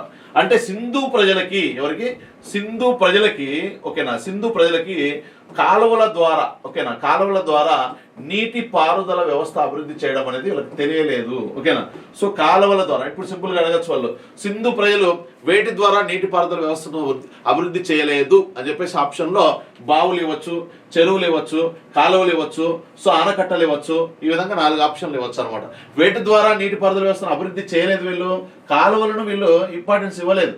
అందుకే ఇక్కడ మనకి ఎవరంటే, సో డిడి కౌశాంబి అనేటువంటి వ్యక్తి, ఎవరైనా DD Kaushambi, so DD Kaushambi, ఓకేనా, డిడి కౌశాంబి ఈయన ఏమంటాడంటే, అసలు ఇప్పుడు బావుల ద్వారా కానీ, చెరువుల ద్వారా కానీ, కుంటల ద్వారా కానీ, సో ఇవన్నీ కూడా ఏంటి అంటే సాంప్రదాయ పద్ధతులు, ట్రెడిషనల్ మెథడ్స్ అని చెప్పొచ్చు అనమాట.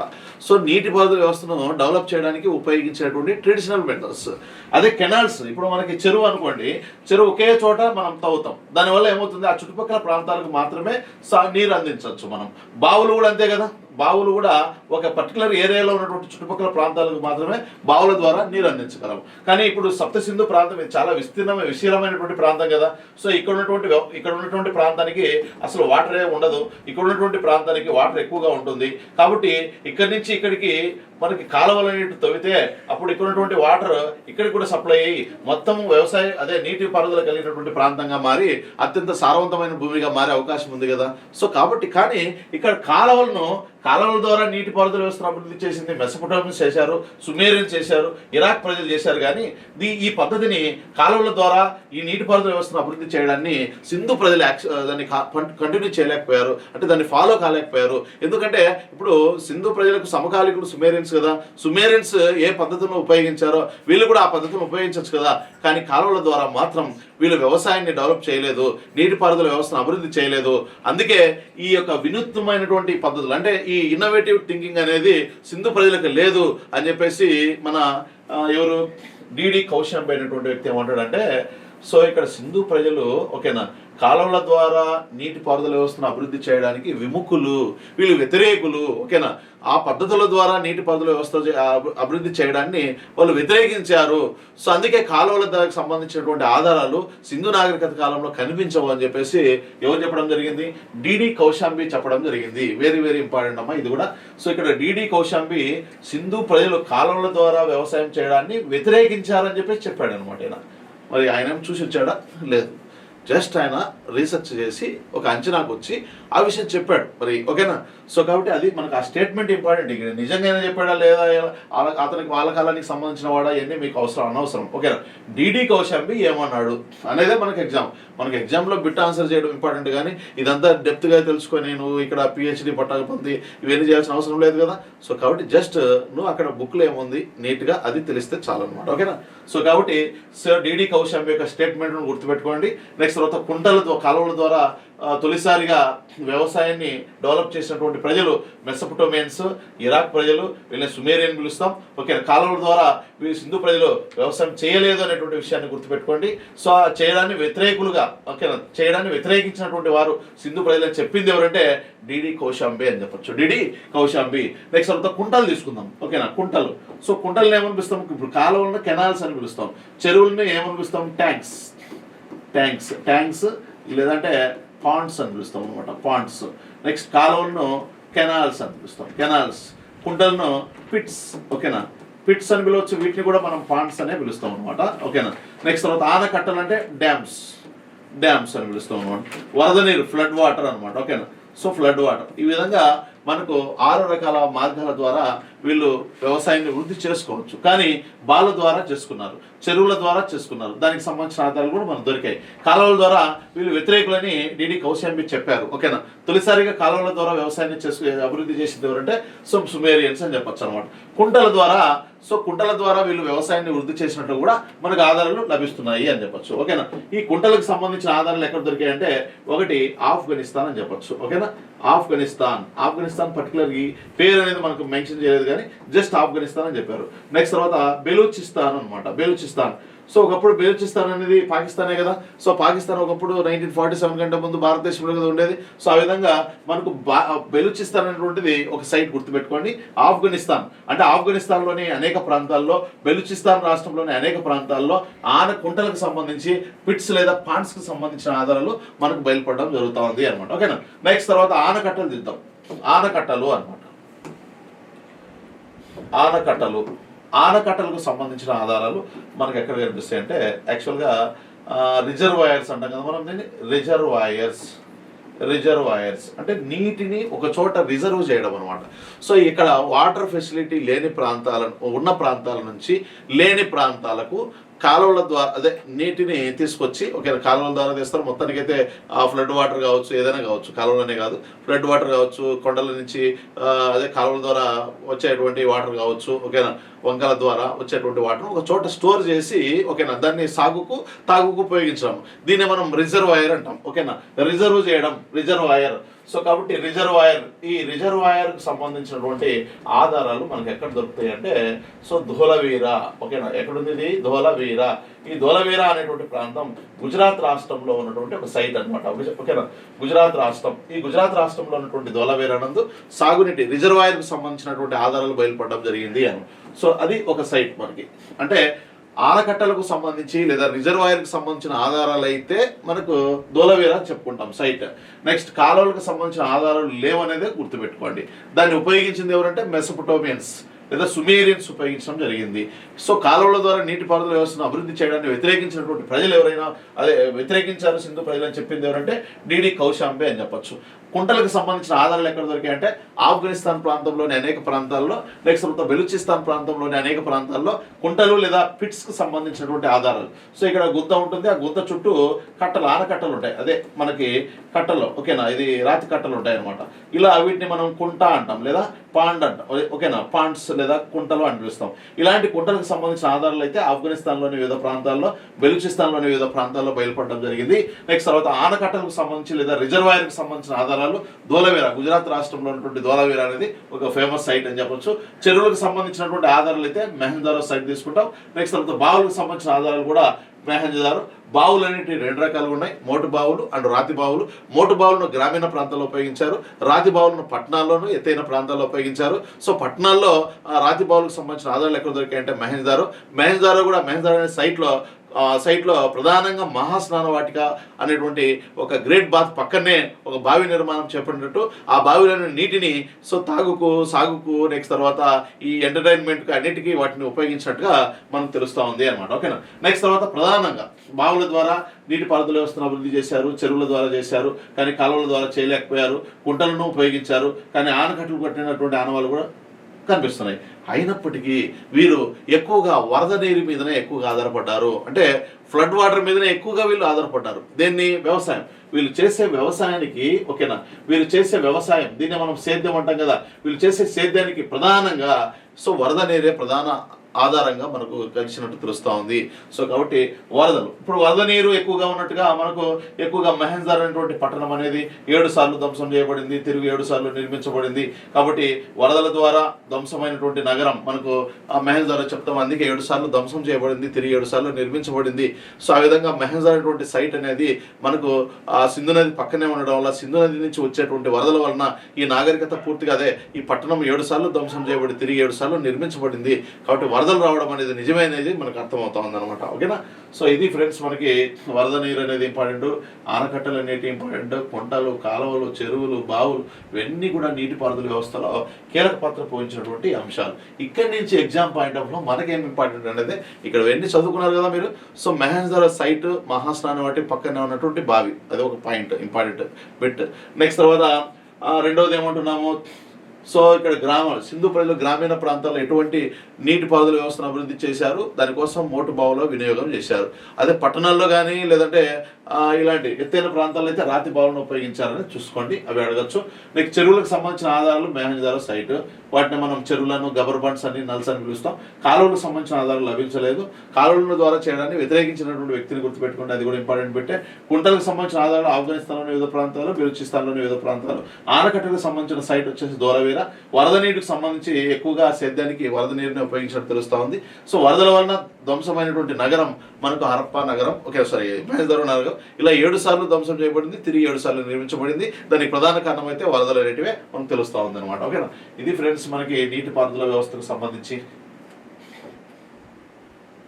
ఇప్పుడు వ్యవసాయంలో చూస్తే మనం వ్యవసాయ పనిముట్లను కంప్లీట్ చేసాం, నీటిపారుదల వ్యవస్థను కంప్లీట్ చేసాం. ఓకేనా, ఇప్పుడు నెక్స్ట్ టాపిక్ వచ్చేసి వర్షపాతం. వర్షపాతం మూడవది చూద్దాం.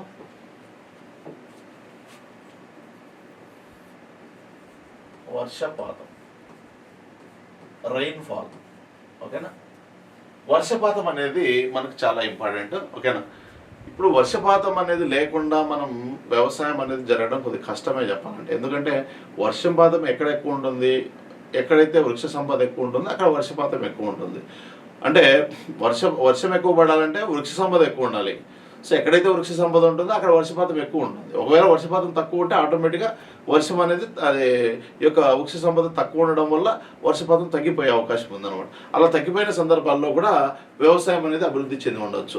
దానికి ప్రధాన కారణాలు ఏంటి, ఇవన్నీ కూడా చూస్తాం అనమాట మనకి. ఓకేనా, సో ఇక్కడ వర్షపాతం వాస్తవంగా అయితే సప్తసింధు ప్రాంతం అని చెప్తున్నాం కదా. ఈ ప్రాంతం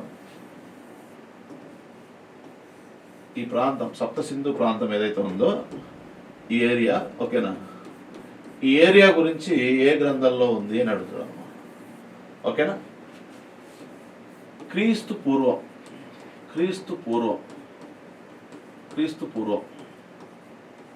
400 BC, 400 అనమాట. అంటే దీన్ని మనం సింపుల్గా 400 BC అని చెప్తాం.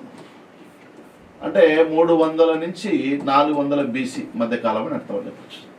అంటే సింపుల్గా దీన్ని చెప్పాలంటే ఇది ఇటు రాయకూడదులండి.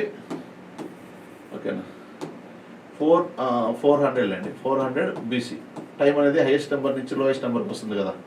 సో కాబట్టి ఈ మధ్యలో అంటే దీన్ని మనం 4వ శతాబ్దం అంటాం కదా. 4వ శతాబ్దం. ఈ 4వ శతాబ్దానికి చెందిన వాడే ఎవరు, అలెగ్జాండర్ అనమాట. అలెగ్జాండర్ ది గ్రేట్ అంటాం కదా, అలెగ్జాండర్ అనమాట.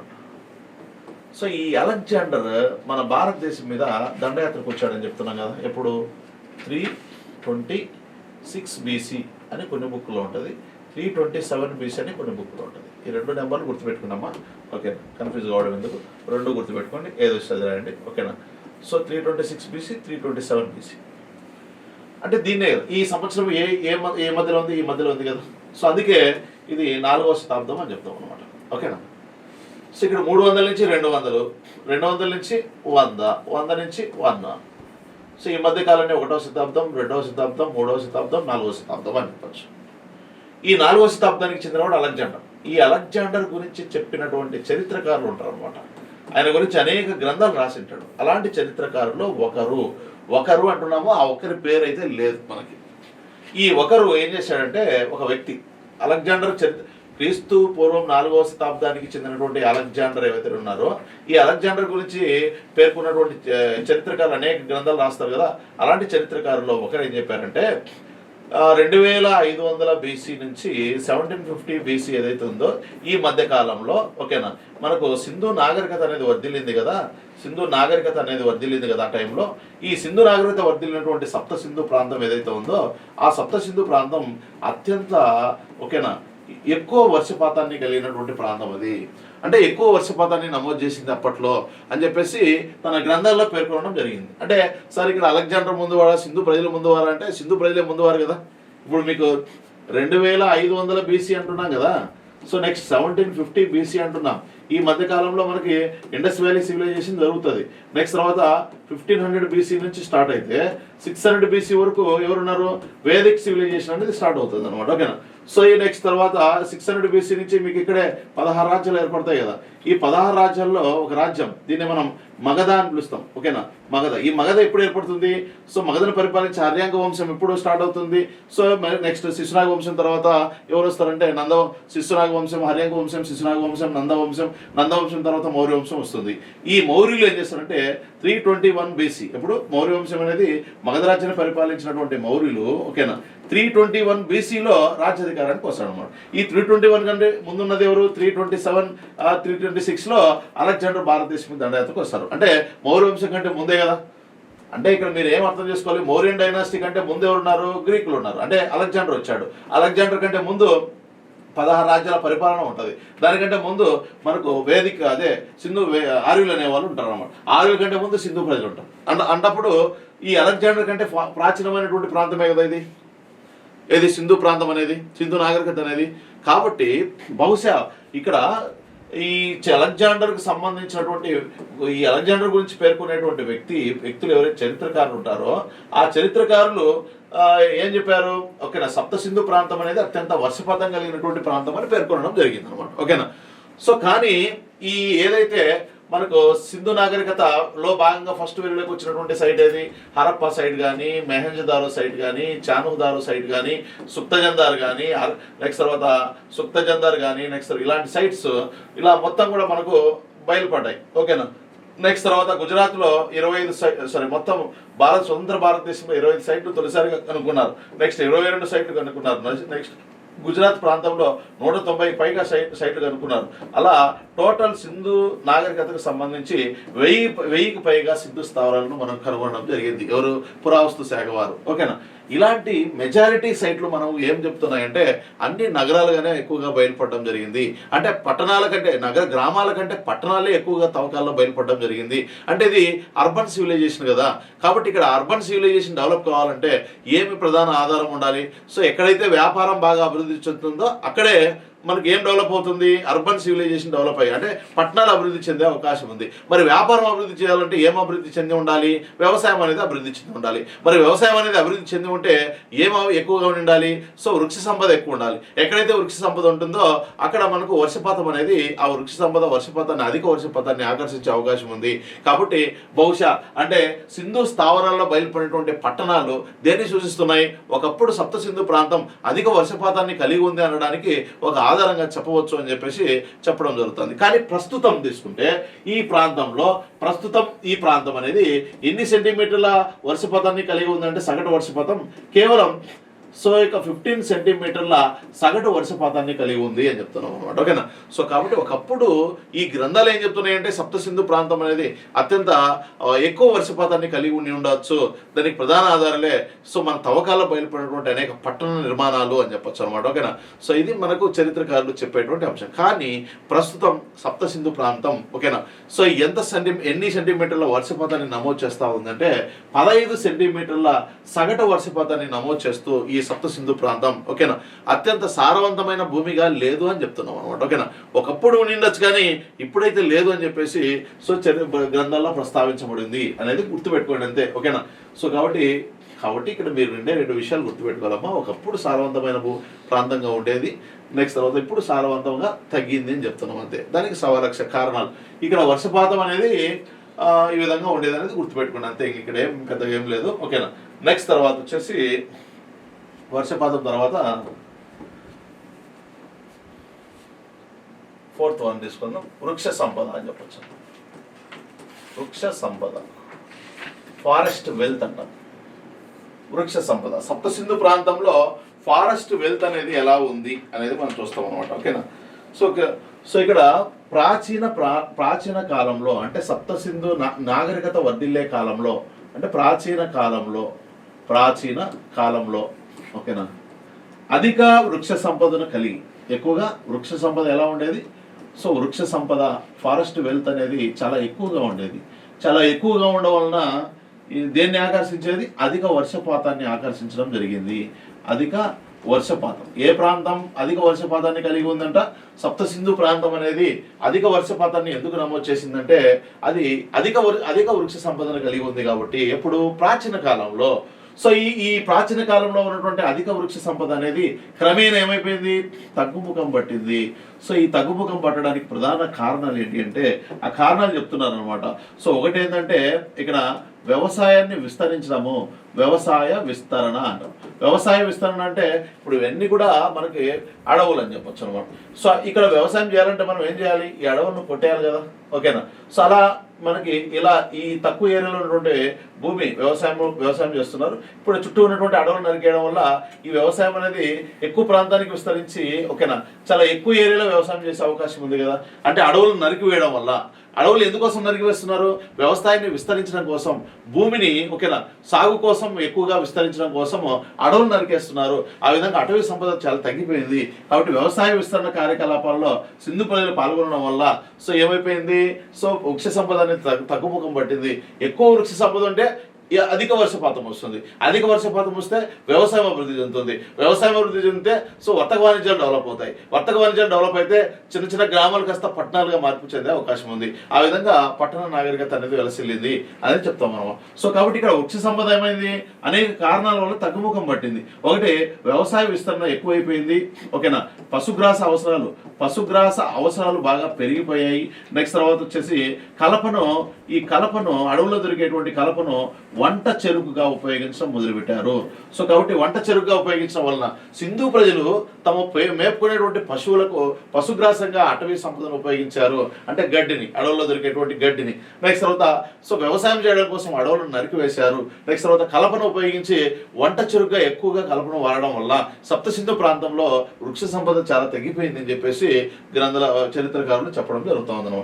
అంటే ఒకప్పుడు ప్రాచీన కాలంలో వృక్షాలు చాలా ఎక్కువగా ఉన్నాయి. దానివల్ల అధిక వర్షపాతం అనేది ఆకర్షించబడింది. దానివల్ల సో వ్యవసాయం అభివృద్ధి చెందింది, వ్యాపారం అభివృద్ధి చెందింది, పట్టణ నాగరికత డెవలప్ అయింది. కానీ పోను ఏమైంది? ఈ సింధు ప్రజలు సో అనేక వ్యవసాయ విస్తరణ కార్యక్రమాలు చేపట్టడం కావచ్చు, పశుగ్రాస అవసరాల కోసం పశువులను ఎక్కువగా అడవులకు తోలడం వల్ల కావచ్చు, కలపను ఉపయోగించి వంట చెరుకుగా కలపను ఉపయోగించడం వలన ఈ యొక్క వృక్ష సంపద పోను ఏమైందంటే తగ్గిపోయింది.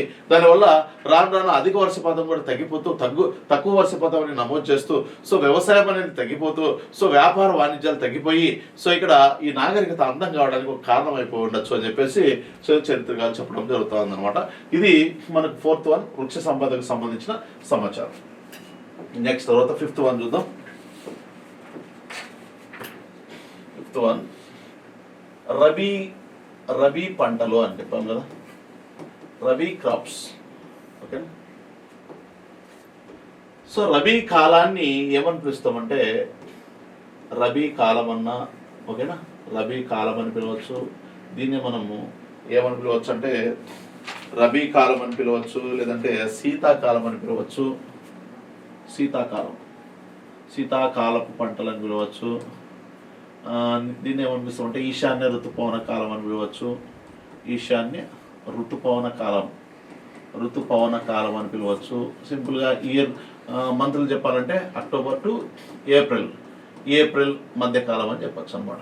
ఇది సో ఇన్ని రకాలుగా మనం దీన్ని గుర్తుపెట్టుకోవచ్చు. చూడండి, ఇక రబీ కాలం అంటే సో ఏప్రిల్ అండ్ అక్టోబర్ నెల మధ్య కాలాన్ని రబీ కాలం అంటాం, అదే కాలాన్ని శీతాకాలం అంటాం. దీన్ని మనం ఈశాన్య ఋతుపవన కాలం అని పిలుస్తాం, ఓకేనా. ఈ విధంగా మనం గుర్తుపెట్టుకోండి. రబీ కాలం అంటే సో ప్రధానంగా సింధు ప్రజలు సింధు ప్రజలు అనేవాళ్ళు, ఓకేనా, ఏ ప్రాంతంలో రబీ పంటలను ఎక్కువగా పండించారని అడుగుతాడు అనమాట. Very important. ఇది సింధు అనే సింధు ప్రాంతం దీన్ని కరెక్ట్ చెప్పాలంటే పాకిస్తాన్లో ఉన్నటువంటి సింధు రాష్ట్రం.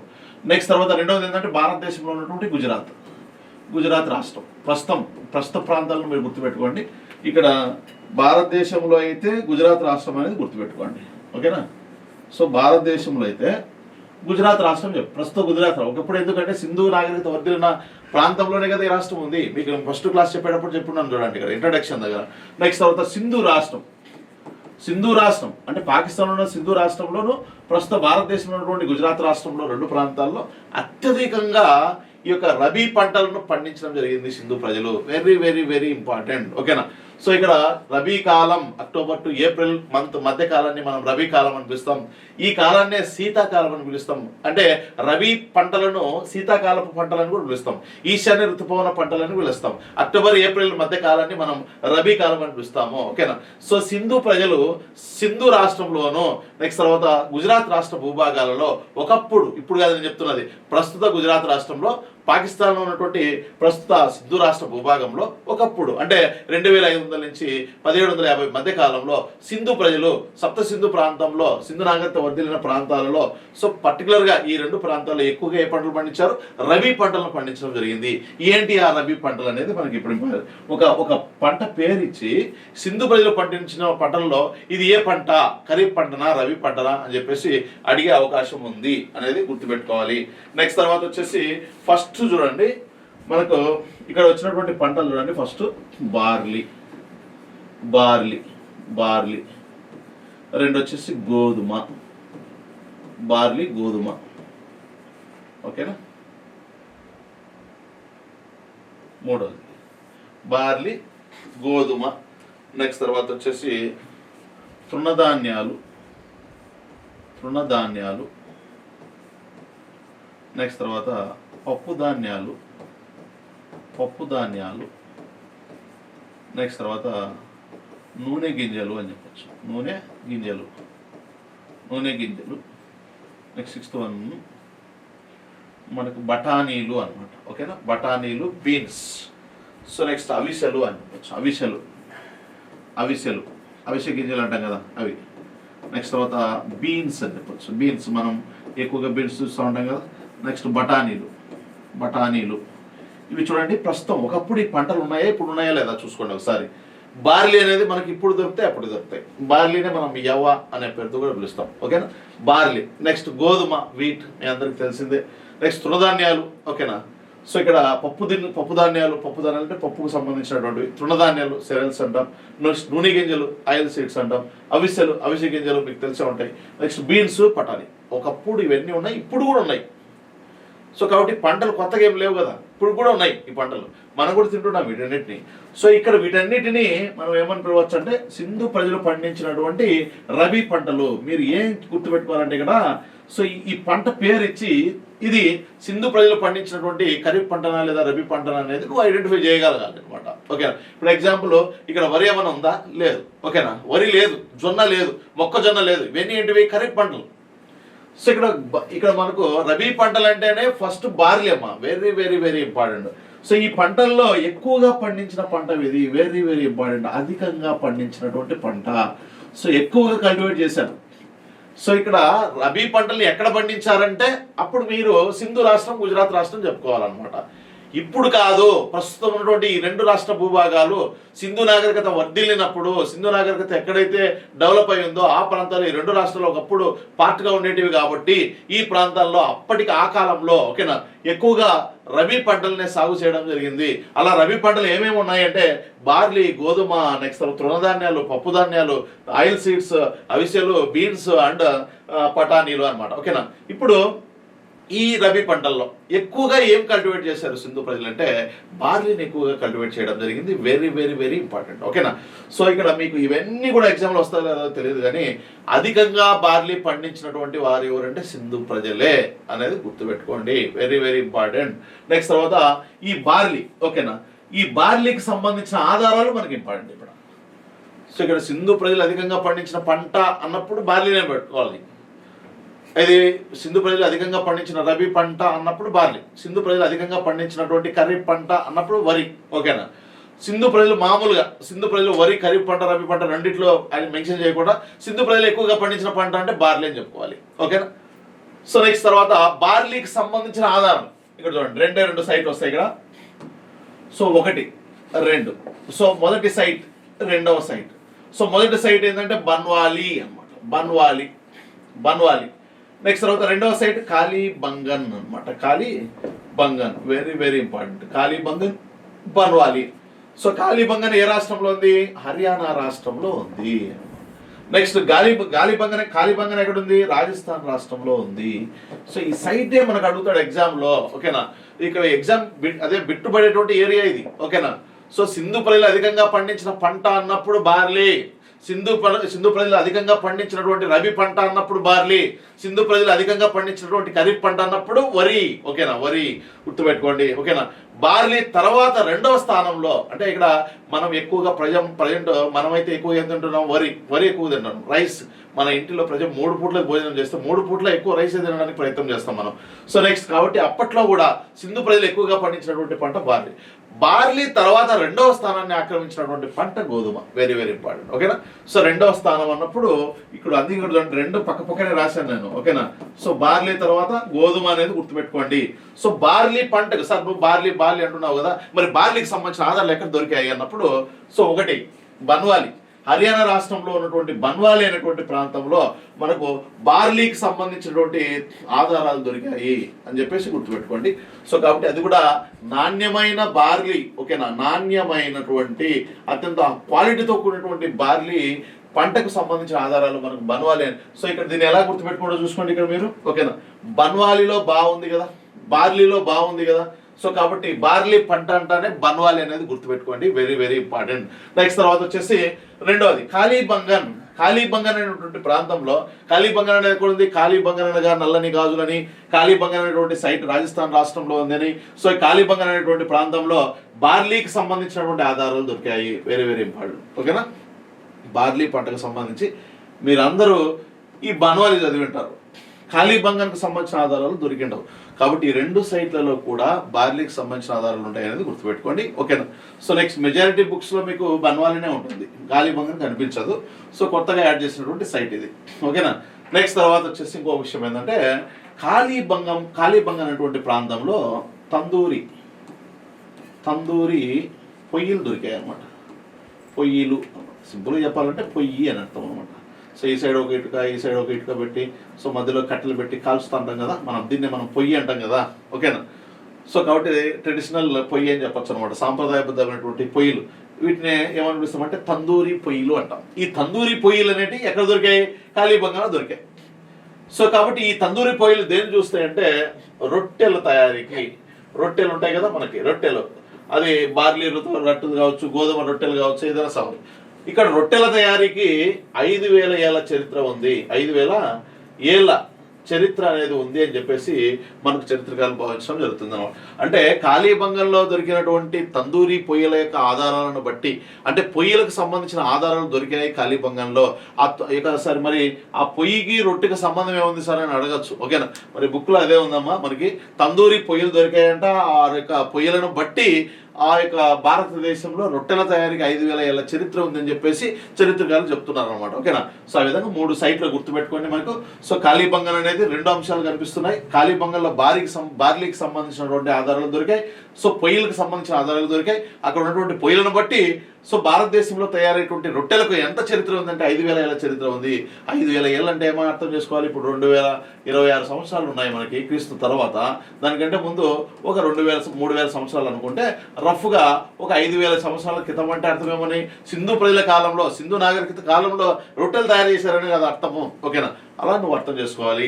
సో నెక్స్ట్ తర్వాత ఇది ఓకే, బార్లీ అంటేనే అర్థమైంది కదా. బార్లీ అనేది ఎక్కువగా సింధు ప్రజలు పండించినటువంటి రబీ పంట. అలా కాకుండా సింధు ప్రజలు బాగా పండించిన పంట అన్నా బార్లీనే, సింధు ప్రజలు పండించినటువంటి రబీ పంట అన్నా కూడా బార్లీనే. నెక్స్ట్ తర్వాత బార్లీ పంటకు సంబంధించిన ఆధారాలు హర్యానా రాష్ట్రంలో ఉన్నటువంటి బన్వాలి అనేటువంటి ప్రాంతంలో అత్యంత స్వచ్ఛమైన, నాణ్యమైన, క్వాలిటీతో కూడినటువంటి బార్లీ గింజల యొక్క ఆధారాలు దొరికాయి. నెక్స్ట్ కాళీబంగన్లో బార్లీ పంటకు సంబంధించిన ఆధారాలు దొరికాయి. రాజస్థాన్ రాష్ట్రంలో ఉంది ఈ సైట్. ఇక్కడ తందూరి పొయ్యిలు బయలుపడ్డాయి. ఈ పొయ్యిలను బట్టి అక్కడ రొట్టెలకు 5000 ఏళ్ల చరిత్ర ఉన్నట్టు తెలుస్తా ఉంది. నెక్స్ట్ తర్వాత గోధుమ పంటలు చూద్దాం. ఓకేనా. సో ఈ గోధుమ పంట అనేది యాక్చువల్గా 2 రకాల గోధుమ పంటలను సింధు ప్రజలు పండించడం తెలుస్తా ఉంది.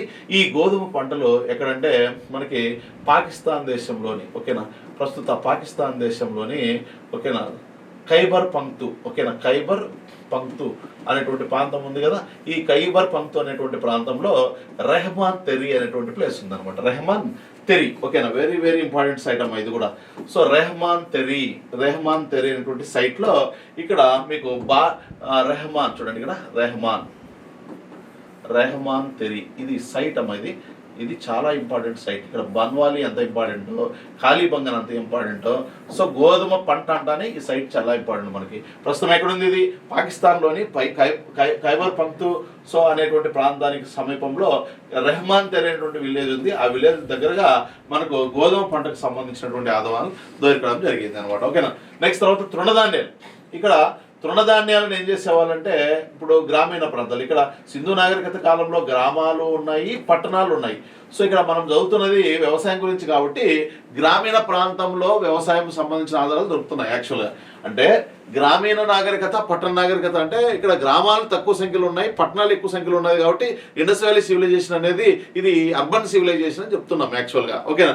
కానీ ఇక్కడ తృణధాన్యాలు, ఇక్కడ పంటలు పండించాలంటే ఖచ్చితంగా గ్రామాల్లోనే కదా పండించగలరు, పట్టణాల్లో అయితే సో ఇక్కడ వ్యవసాయం చేసే అవకాశం లేదు కదా. కాబట్టి తృణధాన్యాలను గ్రామీణ ప్రజలు తృణధాన్యాలను పండిస్తారు. ఆ గ్రామీణ ప్రజలు సో సమాజంలో సింధు సమాజం, ఇప్పుడు సింధు ఎగ్జాంపుల్ సింధు సమాజం అంటే ఏంటి? హరప్పా సైట్ తీసుకుంటే ఈ హరప్పా సైట్ లో నివసించిన ప్రజలు ఎవరైనా వివిధ రకాల వర్గాల ప్రజలు నివసిస్తూ ఉంటారు. ఒకటి పాలకులు, నెక్స్ట్ తర్వాత ప్రముఖ అధికారులు, పాలకులు ఉన్నారంట, అధికారులు ఉన్నారంట, భూస్వాములు ఉన్నారు, వ్యవసాయదారులు ఉన్నారు, బాగా డబ్బు ఉన్నటువంటి వ్యవసాయదారులు. మెజారిటీ వ్యవసాయదారులు అంటే గ్రామాల్లోనే ఉంటారు. వ్యాపారులు ఉంటారు, వివిధ రకాల చేతువృత్తుల వాళ్ళు ఉంటారు, భూస్వాములు ఉంటారు. సో ఇక్కడ అలా మనకి పూజారులు ఉంటారు, వివిధ రకాల వర్గాల వారు టౌన్లో నివసిస్తూ ఉంటారు కదా. సో కాబట్టి ఇక్కడ మీకు తృణధాన్యాలను సో ఈ యొక్క పట్టణాల్లో ఉన్నటువంటి పాలకులు ఎవరైతే ఉన్నారో వాళ్ళు గ్రామీణ ప్రాంతంలో ఉన్నటువంటి వ్యవసాయదారుల దగ్గర నుంచి పన్నుల రూపంలో తృణధాన్యాలను వసూలు చేసి ఆ వసూలు చేసినటువంటి తృణధాన్యాలను సో మనకి ఈ యొక్క గిడ్డంగుల్లో భద్రపరిచేవారు అనమాట. ట్రెజరీలో అంటే ఆ యొక్క ధాన్యాగారాల్లో భద్రపరిచేవారు. సో ఇక్కడ ఎవరైతే ఈ పాలకులు ఉన్నారో ఓకేనా, సో ఆ పాలకులు గ్రామాల్లో నివసించేటువంటి వ్యవసాయదారుల దగ్గర నుంచి తృణధాన్యాలు అంటే ధాన్యాల రూపంలో పన్నులను వసూలు చేసి ఆ వసూలు చేసినటువంటి ధాన్యాన్ని ఏం చేస్తారంటే గిడ్డంగులలో, సో గిడ్డంగులు అనేటివి ఎక్కడున్నాయి మీకు? గిడ్డంగులు అనేటివి గిడ్డంగులన్నా ఓకేనా, గిడ్డంగులన్నా నెక్స్ట్ ధాన్యాగారాలన్నా ఒకటే అమ్మ ఓకేనా, ధాన్యాగారాలు. సో ఇలాంటి గిడ్డంగులు ఎక్కడెక్కడ కనిపిస్తున్నాయి మనకి? ఒకటి వచ్చేసి హరప్పాలో గిడ్డంగులు ఉన్నాయి, మహేంద్రలో గిడ్డంగులు ఉన్నాయి, లోతాల పట్టణాల్లో గిడ్డంగులు ఉన్నాయి. హరప్పాలో మీకు ఆల్రెడీ చెప్పుకున్న 2 వరుసల్లో 6 ధాన్యాగారాలు ఉంటాయను. ఇలా 12 ధాన్యాగారాలు ఉండి హరప్పా అనేది ధాన్యాగారాల నగరంగా పేర్కొంటాము. సిటీ ఆఫ్ గ్రానరీస్ అని పిలుస్తాం. సో మెహంజర్లో ఒకే ఒక ధాన్యాగారం, చాలా పెద్ద ధాన్యాగారం ఉంటాయి, దీన్ని గ్రేట్ గ్రానరీ అని పిలుస్తాం. ఇలా లోతాల్ అనేటువంటి పట్టణంలో కూడా ధాన్యాగారాలను బయలుపడతాయి. కాబట్టి అలా తృణధాన్యాలను గ్రామీణ ప్రాంతంలో ఉన్న వ్యవసాయదారుల నుంచి పన్నుల రూపంలో పాలకులు ఏం చేస్తారంటే ఆ ధాన్యాన్ని వసూలు చేసి ఆ వసూలు చేసినటువంటి ధాన్యాన్ని ఏ రూపంలో వసూలు చేస్తున్నారు? ఇక్కడ ట్యాక్స్ రూపంలో వసూలు చేస్తున్నారు పన్నును ఓకేనా. సో ఆ పన్నును వసూలు చేసినటువంటి పాలకులు ఏం చేస్తారంటే ఈ ప్రాంతాల్లో ఉన్నటువంటి ధాన్యాగారాల్లో భద్రపరిచి తన వద్ద పనిచేసేటువంటి కార్మికులు ఎవరైతే ఉన్నారో, లేబర్స్ ఎవరైతే ఉన్నారో వాళ్ళకి జీతాల రూపంలో చెల్లించినట్లుగా తెలుస్తా ఉంది. నెక్స్ట్ తర్వాత ఆ విధంగా సో మనకు ధాన్యాగారాలకు సంబంధించి లేదా గిడ్డంగులకు సంబంధించిన ఆధారాలు ఎక్కడ దొరికాయి? హరప్పాలో దొరికాయి, మెహంజార్లో దొరికాయి, నెక్స్ట్ తర్వాత లోతాల్. ఈ 3 సైట్లను మనం ధాన్యాగారాలకు సంబంధించిన ఆధారాలు దొరికినట్లుగా చెప్తాం అనమాట ఓకేనా. నెక్స్ట్ పప్పు ధాన్యాలను పండించారు, నూనె గింజలను పండించారు, అవిసెలను పండించారు, బీన్స్ ను పండించారు, బఠానీలను పండించడం జరిగింది అనమాట. సో ఇవి మనకి రబీ పంటలకు సంబంధించినటువంటి ఆధారాలుగా మనం చెప్తాం అనమాట ఓకేనా. నెక్స్ట్ తర్వాత వచ్చేసి ఖరీఫ్ పంటలు అని చూద్దాం. 6th వన్ ఖరీఫ్ పంటలు అనమాట. ఖరీఫ్ పంటలు, ఖరీఫ్ పంటలు అని చెప్పచ్చు అనమాట.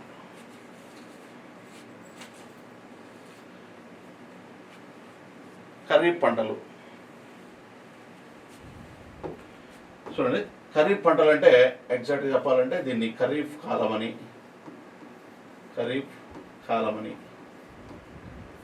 ఖరీఫ్ కాలమని, దీన్ని మనం వేసవి కాలమని, వేసవి కాలమని, దీన్ని మనం నైరుతి, ఇంతకుముందు ఈశాన్య ఋతుపవన కాబట్టి దీన్ని నైరుతి ఋతుపవన కాలమని, నైరుతి ఋతుపవన కాలమని ఓకేనా. దీన్నే మనకు జూన్ టు అక్టోబర్ అని చెప్పొచ్చు అనమాట. అంటే అక్టోబర్ ముందు వరకు అని చెప్పవచ్చు. అక్కడ అక్టోబర్ టు ఏప్రిల్ కదా, జూన్ టు నవంబర్ రాసుకోవచ్చు ఓకేనా. సో అక్టోబర్ వరకు అనుకోండి, పక్క ముందు వరకు అనేది గుర్తుపెట్టుకోండి. ఇలా మనకు ఖరీఫ్ చూడండి. ఇక ఖరీఫ్ కాలం అంటే ఖరీఫ్ కాలాన్ని ఏమని పిలవచ్చు? వేసవ కాలం అని పిలవచ్చు ఓకేనా. సో నెక్స్ట్ ఇది నైరుతి ఋతుపవన కాలం అని పిలవచ్చు. ఇది జూన్ టు నవంబర్ లేదా అక్టోబర్ మధ్య కాలం అని పిలవచ్చు అనమాట ఓకేనా. సో ఈ మధ్య కాలంలో పండించినటువంటి పంటలనే ఖరీఫ్ పంటలు అని పిలుస్తాం. ఇక్కడ ఖరీఫ్ పంటలు అంటే ఏమేమి ఉన్నాయో చూసుకోండి ఒకసారి.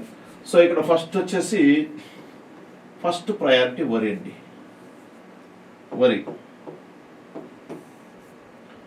వరి అని చెప్పొచ్చు అనమాట. 1 వరి, ప్యాడీ. వరి తర్వాత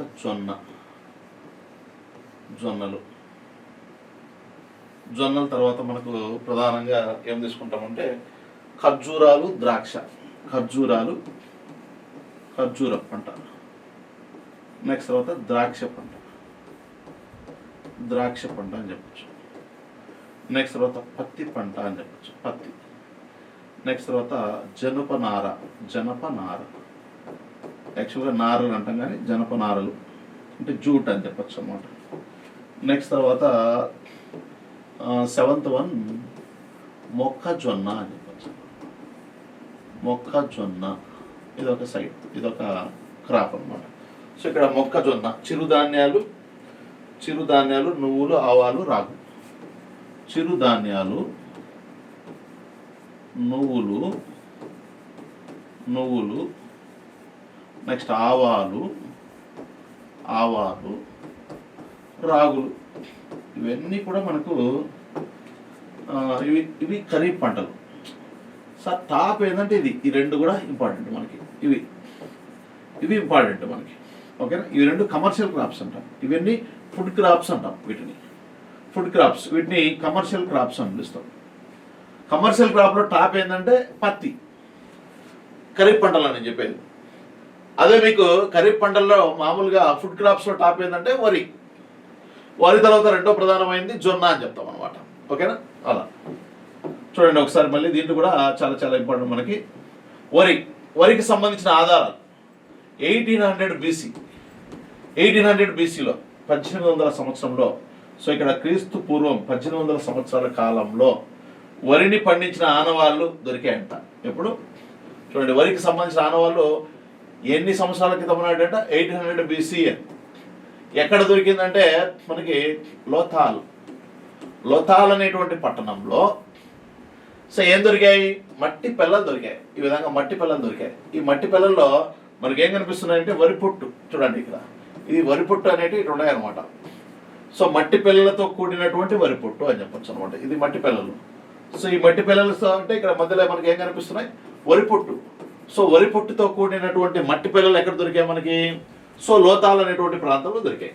సో లోతాల్ ప్రాంతంలో దొరికినటువంటి వరి పొట్టుతో కూడిన మట్టి పిల్లలను బట్టి ఈ వరి ఎన్ని సంవత్సరాల క్రితం సప్తసింధు ప్రాంతంలో పండించబడినదని తెలుస్తున్నదంటే సో 1800 BC. 1800 BC ఎట్లా గుర్తుపెట్టుకోవాలంటే ఇప్పుడు సింధు నాగరికత వర్ధిల్లిన టైం ఎంత?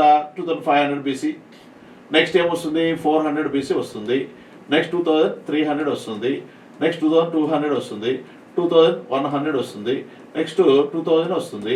నెక్స్ట్ 1900 BC వస్తుంది. నెక్స్ట్ 1800 BC వస్తుంది కదా. 800 BC తర్వాత ఏమొస్తుంది? 1750 BC వస్తుంది. అంటే నాకు తెలిసి ఇదంతా కూడా సప్త సింధు నాగరికత వర్ధిల్లిన టైం కదా ఇది. అంటే ఇది బాగా సింధు నాగరికత ఉచ్చ స్థితిలో ఉన్న టైం కదా. సో ఈ దశలో అంటే చివరి దశ అని చెప్పొచ్చు అనమాట. సో బాగా సింధు నాగరికత అభివృద్ధి చెందినటువంటి దశలో చివరి దశ. అంటే చివరి దశలో అంటే 1800 అంటే దగ్గర చివరి కాలంలో వీళ్ళు ఏం చేశారు? మనకి వరి పంట అనేది పండించడం స్టార్ట్ చేసినట్టు తెలుస్తుంది. కాబట్టి వరి పంట ఎప్పుడు స్టార్ట్ చేశారంటే సింధు నాగరికత చివరి దశలో ఉన్న సమయంలో స్టార్ట్ చేశారు. ఇంకా క్లియర్గా చెప్పాలంటే పూర్వ హరప్పా దశ అని, పరిణితి చెందిన హరప్పా దశ అని, నెక్స్ట్ తర్వాత మలి హరప్పా దశ అని 3 దశలు విభజించారు కదా. ఆ పరిణితి చెందిన దశలో కూడా చివరి దశలో అనగా ఎగ్జాక్ట్గా 800 BC టైంలో లోతాల్ పట్టణంలో వరి సాగు జరిగినట్లుగా వరి పంట అదే వరి పొట్టుతో కూడినటువంటి మట్టి పొలాలు దొరకడం వల్ల తెలుస్తూ ఉంది అనమాట, ఓకేనా. నెక్స్ట్ ఇదే వరి పంట సంబంధించిన ఆధారాలు రంగాపూర్ ఎక్కడ ఉంది? గుజరాత్ యొక్క పశ్చిమ గుజరాత్ ప్రాంతంలో రంగాపూర్ అనేటువంటి సైట్ ఉంది. అక్కడ వరి పంటను సాగు చేసినట్లుగా ఆధారాలు బయలుపడడం జరిగింది అని చెప్పొచ్చు. నెక్స్ట్ తర్వాత జొన్న పంటకు సంబంధించిన ఆధారాలు మనకు సోతీ సిస్వాల్ అనమాట. సోతీ సిస్వాల్ అనేటువంటి ప్రాంతంలో మనకు ఈ యొక్క జొన్న పంటకు సంబంధించినటువంటి ఆధారాలు బయలుపడడం జరిగింది అని చెప్పొచ్చు. ఓకేనా. సోతి సిస్వాల్ ఎక్కడ ఉంది? ఇది హర్యానా రాష్ట్రంలో ఉందన్నమాట. ఇక్కడ సోతి సిస్వాల్ అనేటువంటి ప్లేస్ ఎక్కడ ఉందంటే హర్యానా రాష్ట్రంలో ఉంది. కాబట్టి హర్యానా రాష్ట్రంలోని సోతి సిస్వాల్ అనే ప్రాంతంలో జొన్న పంట పండించిన ఆధారాలు దొరికాయి.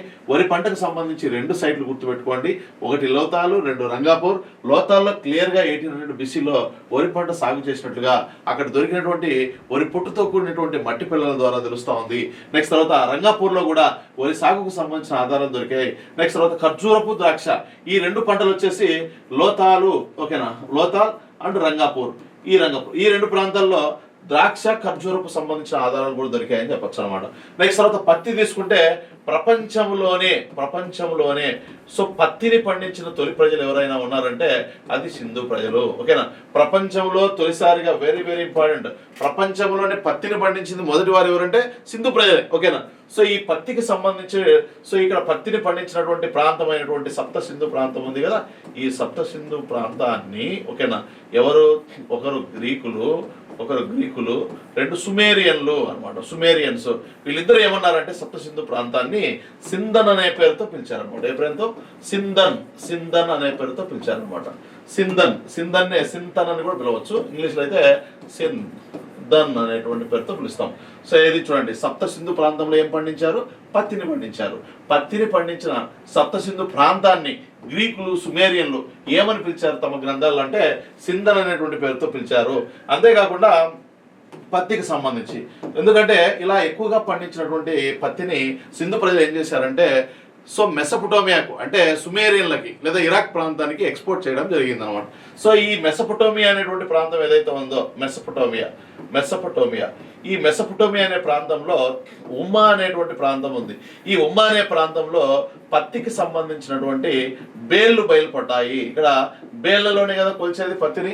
సో కాబట్టి పత్తికి సంబంధించినటువంటి ఆధారాలు ఎక్కడ దొరికాయంటే మెసపొటోమియా. అంటే ఆ పత్తి ఎవరిది? సింధు ప్రజలది. ఎందుకంటే ఇక్కడ పండించిన పంటను వాళ్ళు అక్కడికి ఎక్స్పోర్ట్ చేశారు కాబట్టి అక్కడ పత్తికి సంబంధించిన ఆధారాలు దొరికాయి. కాబట్టి ఆ దేశానికి ఈ దేశానికి మధ్య, ఆ ప్రాంతానికి ఈ ప్రాంతానికి మధ్య సో ఇంటర్నేషనల్ ట్రేడ్ జరిగింది అని అనడానికి సో ఇక్కడ మెసపొటోమియాలోని ఉమ్మా అనేటువంటి ప్రాంతంలో సో సింధు ప్రజలు పండించిన పత్తి పంటకు సంబంధించినటువంటి బేళ్లు అక్కడ బయలుపడ్డాయి. సో కాబట్టి పత్తి పంట ఆధారాలు అంటేనే మనం ఏం చెప్పుకోవాలి? మెసపొటోమియా అనేటువంటి దేశంలో నాగరికత ప్రాంతంలో ఉమ్మా అనేది చాలా చాలా ఇంపార్టెంట్ సైట్ అనేది మనం గుర్తుపెట్టుకోవాల్సినటువంటి అంశం అనమాట. సో ఇదే అండి, ఇంతటితో మనకి వ్యవసాయం అనేటువంటి టాపిక్లో మనకు ఫస్ట్ ఒక టాపిక్ అనేది కంప్లీట్ చేసుకోవడం జరిగింది అనమాట. ఓకేనా. సో ఇది నెక్స్ట్ తర్వాత వచ్చేసి మనకి టైం సో 9:30 ఫస్ట్ పోర్షన్ కూడా కంప్లీట్ చేద్దాం, అక్కడికి అయిపోతుంది. నెక్స్ట్ తర్వాత ఇంతటితో మనకు 6 టాపిక్స్ కంప్లీట్ చేసుకోవడం జరిగింది. నెక్స్ట్ తర్వాత వచ్చేసి 7th వన్ పశుపోషణ క్యాటిల్ రీరింగ్. పశుపోషణ సింధు ప్రజలు ఓకేనా పశుపోషణ నిర్వహించారు. సో యాక్చువల్గా సింధు ప్రజలు అనేటువంటి వారు ఓకేనా వ్యవసాయాన్ని అభివృద్ధి చేశారు. కాబట్టి ఈ కాలంలో వ్యవసాయం అనేది బాగా అభివృద్ధి చేశారు. ఓకేనా. వ్యవసాయాన్ని అభివృద్ధి చేయడమే కాకుండా వీళ్ళు పశుపోషణను కూడా ఎక్కువగా కాన్సన్ట్రేట్ చేశారు అనమాట. పశుపోషణను కూడా వాళ్ళు ఎక్కువగా కొనసాగించారు. అగ్రికల్చర్ అండ్ క్యాటిల్ రీరింగ్ రెండింటినీ వీళ్ళు కొనసాగించినట్టుగా తెలుస్తూ ఉంది అని చెప్పొచ్చు అనమాట. సో ఈ వ్యవసాయాన్ని పశుపోషణను రెండింటినీ వీళ్ళు డెవలప్ చేయడం వలన ఈ సప్త సింధు ప్రాంతంలో ఏం అభివృద్ధి చెందిందంటే భూస్వామ్య వ్యవస్థ. ఓకేనా. భూస్వామ్య వ్యవస్థ అనేది అభివృద్ధి చెందింది అనమాట. ఓకేనా. దీన్ని మనం ఫ్యూడల్ సిస్టమ్ అంటాం. సో భూస్వామ్య వ్యవస్థకు బీజాలు ఎక్కడ పడ్డాయి? సింధు నాగరికత కాలంలోనే అభివృద్ధి. భూస్వామి అంటే ఎవరమ్మా? సో ఇప్పుడు నా దగ్గర 1 ఎకరా ఉంటే నేను భూస్వామిని కాదు. అదే నా దగ్గర ఒక 100 ఎకరాలు లేదా 200 ఎకరాలు ఉంటే ఆ భూమికి నేను స్వామిని అయిపోతాను, గాడ్ అయిపోతాను. సో నేనే ల్యాండ్ లార్డ్ అయిపోతాను. అలా ఎక్కువ భూమి ఒక వ్యక్తి చేతిలోనే ఉండడం అనేది మనకు ఈ యొక్క సింధు నాగరికత కాలం నుంచి స్టార్ట్ అయింది. దానికి ప్రధాన కారణం ఏంటంటే 1 వ్యవసాయం, 2 పశుపోషణ. సో ఈ రెండింటిని అభివృద్ధి చెందడం వల్లనే మనకు వాణిజ్యం కూడా డెవలప్ అవుతుంది. అలా ఎక్కువగా వ్యాపారం చేసి డబ్బులు సంపాదించిన వాళ్ళందరూ కూడా ఎక్కువ భూములు కొనుగోలు చేసి వాళ్ళు భూస్వాములుగా అవతరించారు. వాటిని మనం ఫ్యూడల్ సిస్టమ్ అంటాం. కాబట్టి భూస్వామ్య వ్యవస్థ అనేది మనకు సో ఇక ఆధునిక కాలంలో ఎక్కువ కనిపిస్తుంది. ఓకేనా.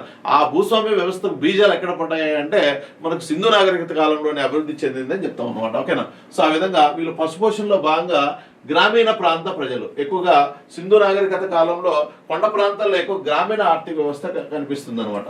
కొండ ప్రాంతాల్లో ఓకేనా, ఇక్కడ కొండ ప్రాంతాల్లో మాత్రం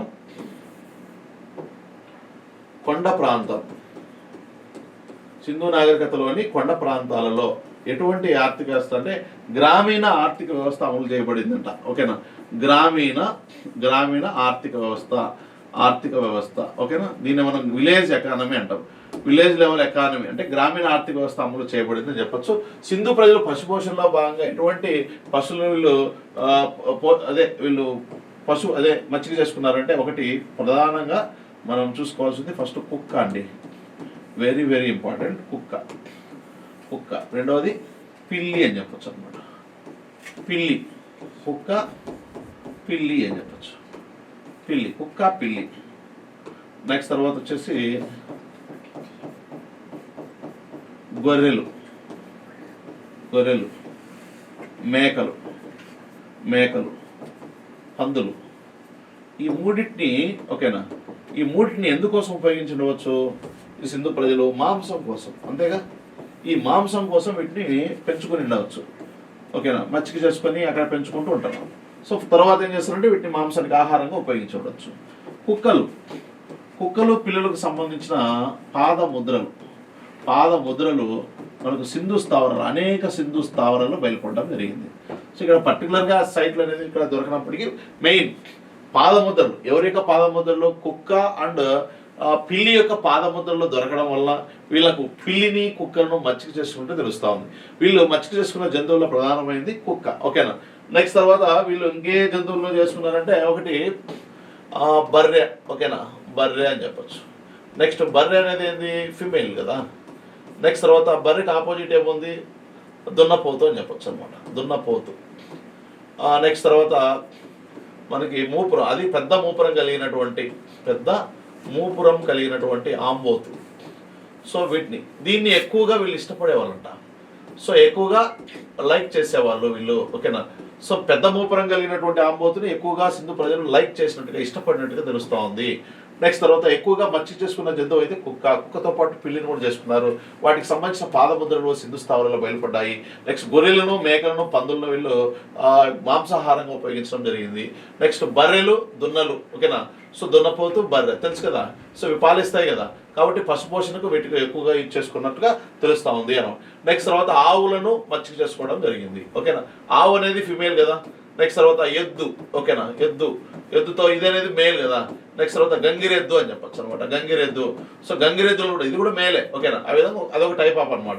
సో ఆవులను, ఎద్దులను, గంగిరెద్దులను వీళ్ళు మచ్చిక చేసుకున్నారు. బర్రెలను, దున్నపోతులను, పెద్ద మూపురం అంటే ఒక జాతి కాబట్టి దాన్ని అట్లా డిఫరెంట్గా రాశాను అనమాట. సో గొర్రెలు, మేకలు, పందులు ఇవన్నీ కూడా తినడానికి మాంసాహారంగా ఉపయోగించారు. కుక్కలను, పిల్లులను మచ్చిక చేసుకున్నారు. కుక్కలను ఎక్కువగా, పిల్లిని కూడా. ఈ ఇద్దరికి సంబంధించిన పాదముద్రలు దొరికాయి. నెక్స్ట్ తర్వాత గాడిదలను కూడా మచ్చిక చేసుకున్నారు. నెక్స్ట్ తర్వాత ఒంటెలను కూడా మచ్చిక చేసుకున్నారు అనమాట, ఒంటెలు. ఓకేనా. సో ఒంటెలకు సంబంధించిన ఆధారాలు ఎక్కడ దొరికాయి? కాళీబంగన్. ఓకేనా. సో కాళీబంగన్లో ఒంటికి సంబంధించిన ఆధారాలు. సో గాడిదలు, ఒంటెలు దేనికోసం ఉపయోగించవచ్చు? వీటిని బరువులు మోయడానికి. ఓకేనా, బరువులు మోయడానికి ఈ రెండు జంతువులను మచ్చిక చేసుకున్నట్టుగా తెలుస్తూ ఉంది అనమాట. ఓకేనా. సో బరువులు మోయడానికి మచ్చిక చేసుకున్నట్టుగా తెలుస్తూ ఉంది అనమాట. ఓకేనా. నెక్స్ట్ తర్వాత వచ్చేసి ఎక్కువగా వీళ్ళు ఓకేనా ముద్రికలను ముద్రించారు కదా. ఈ ముద్రికల్లో ఎద్దు బొమ్మ కలిగినటువంటి ముద్రికలను ఎక్కువగా ముద్రించడం జరిగింది. సో అందులో ఈ ఎద్దుకు మూపురం అనేది ఉండదు. అంటే వీళ్ళు పూజించినటువంటి జంతువు మూపురం ఎద్దే కానీ వీళ్ళు ముద్రించినటువంటి ముద్రికల్లో మూపురం లేని ఎద్దు ముద్రికను ఎక్కువగా ముద్రించడం జరిగింది అని తెలుస్తూ ఉంది అనమాట. ఓకేనా. సో నెక్స్ట్ తర్వాత ఇంకేమున్నాయి మనకి? ఖడ్గమృగము అని చెప్పచ్చు. ఖడ్గమృగానికి సంబంధించిన ఆధారాలు ఎక్కడ దొరికాయంటే అంబ్రి అనేటువంటి ప్రాంతంలో బయలుపడడం జరిగింది. ఏనుగు కూడా వీళ్ళకి తెలుసు, ఏనుగును కూడా మచ్చిక చేసుకున్నారు. ఏనుగు సంబంధించిన ఆధారాలు వచ్చేసి గుజరాత్ అనేటువంటి ప్రాంతంలో బయలుపడ్డాయని చెప్పచ్చు. ఓకేనా. సో ఏనుగు సంబంధించిన ఆధారాలు అయితే గుజరాత్, ఖడ్గమృగానికి సంబంధించిన ఆధారాలు అయితే అంబ్రి అనేటువంటి ప్రాంతం. నెక్స్ట్ తర్వాత కుక్క, పిల్లికి సంబంధించిన పాదముద్రలు బయలుపడ్డాయి. సో ఎక్కువగా వీళ్ళు కుక్కను మచ్చిక చేసుకున్నారు. ఎద్దు బొమ్మ కలిగినటువంటి ముద్రికలను ఎక్కువగా ముద్రించారు. సో ఎద్దును వీళ్ళు మాంసాహారంగాను, నెక్స్ట్ తర్వాత భూమిని లాగడానికి అంటే యొక్క నాగల్ని లాగడానికి దాన్ని ఉపయోగించినట్టు తెలుస్తూ ఉంది అనేది. నెక్స్ట్ తర్వాత పెద్ద మోపురం కలిగిన ఆంబోతుని ఎక్కువగా ఇష్టపడ్డారు.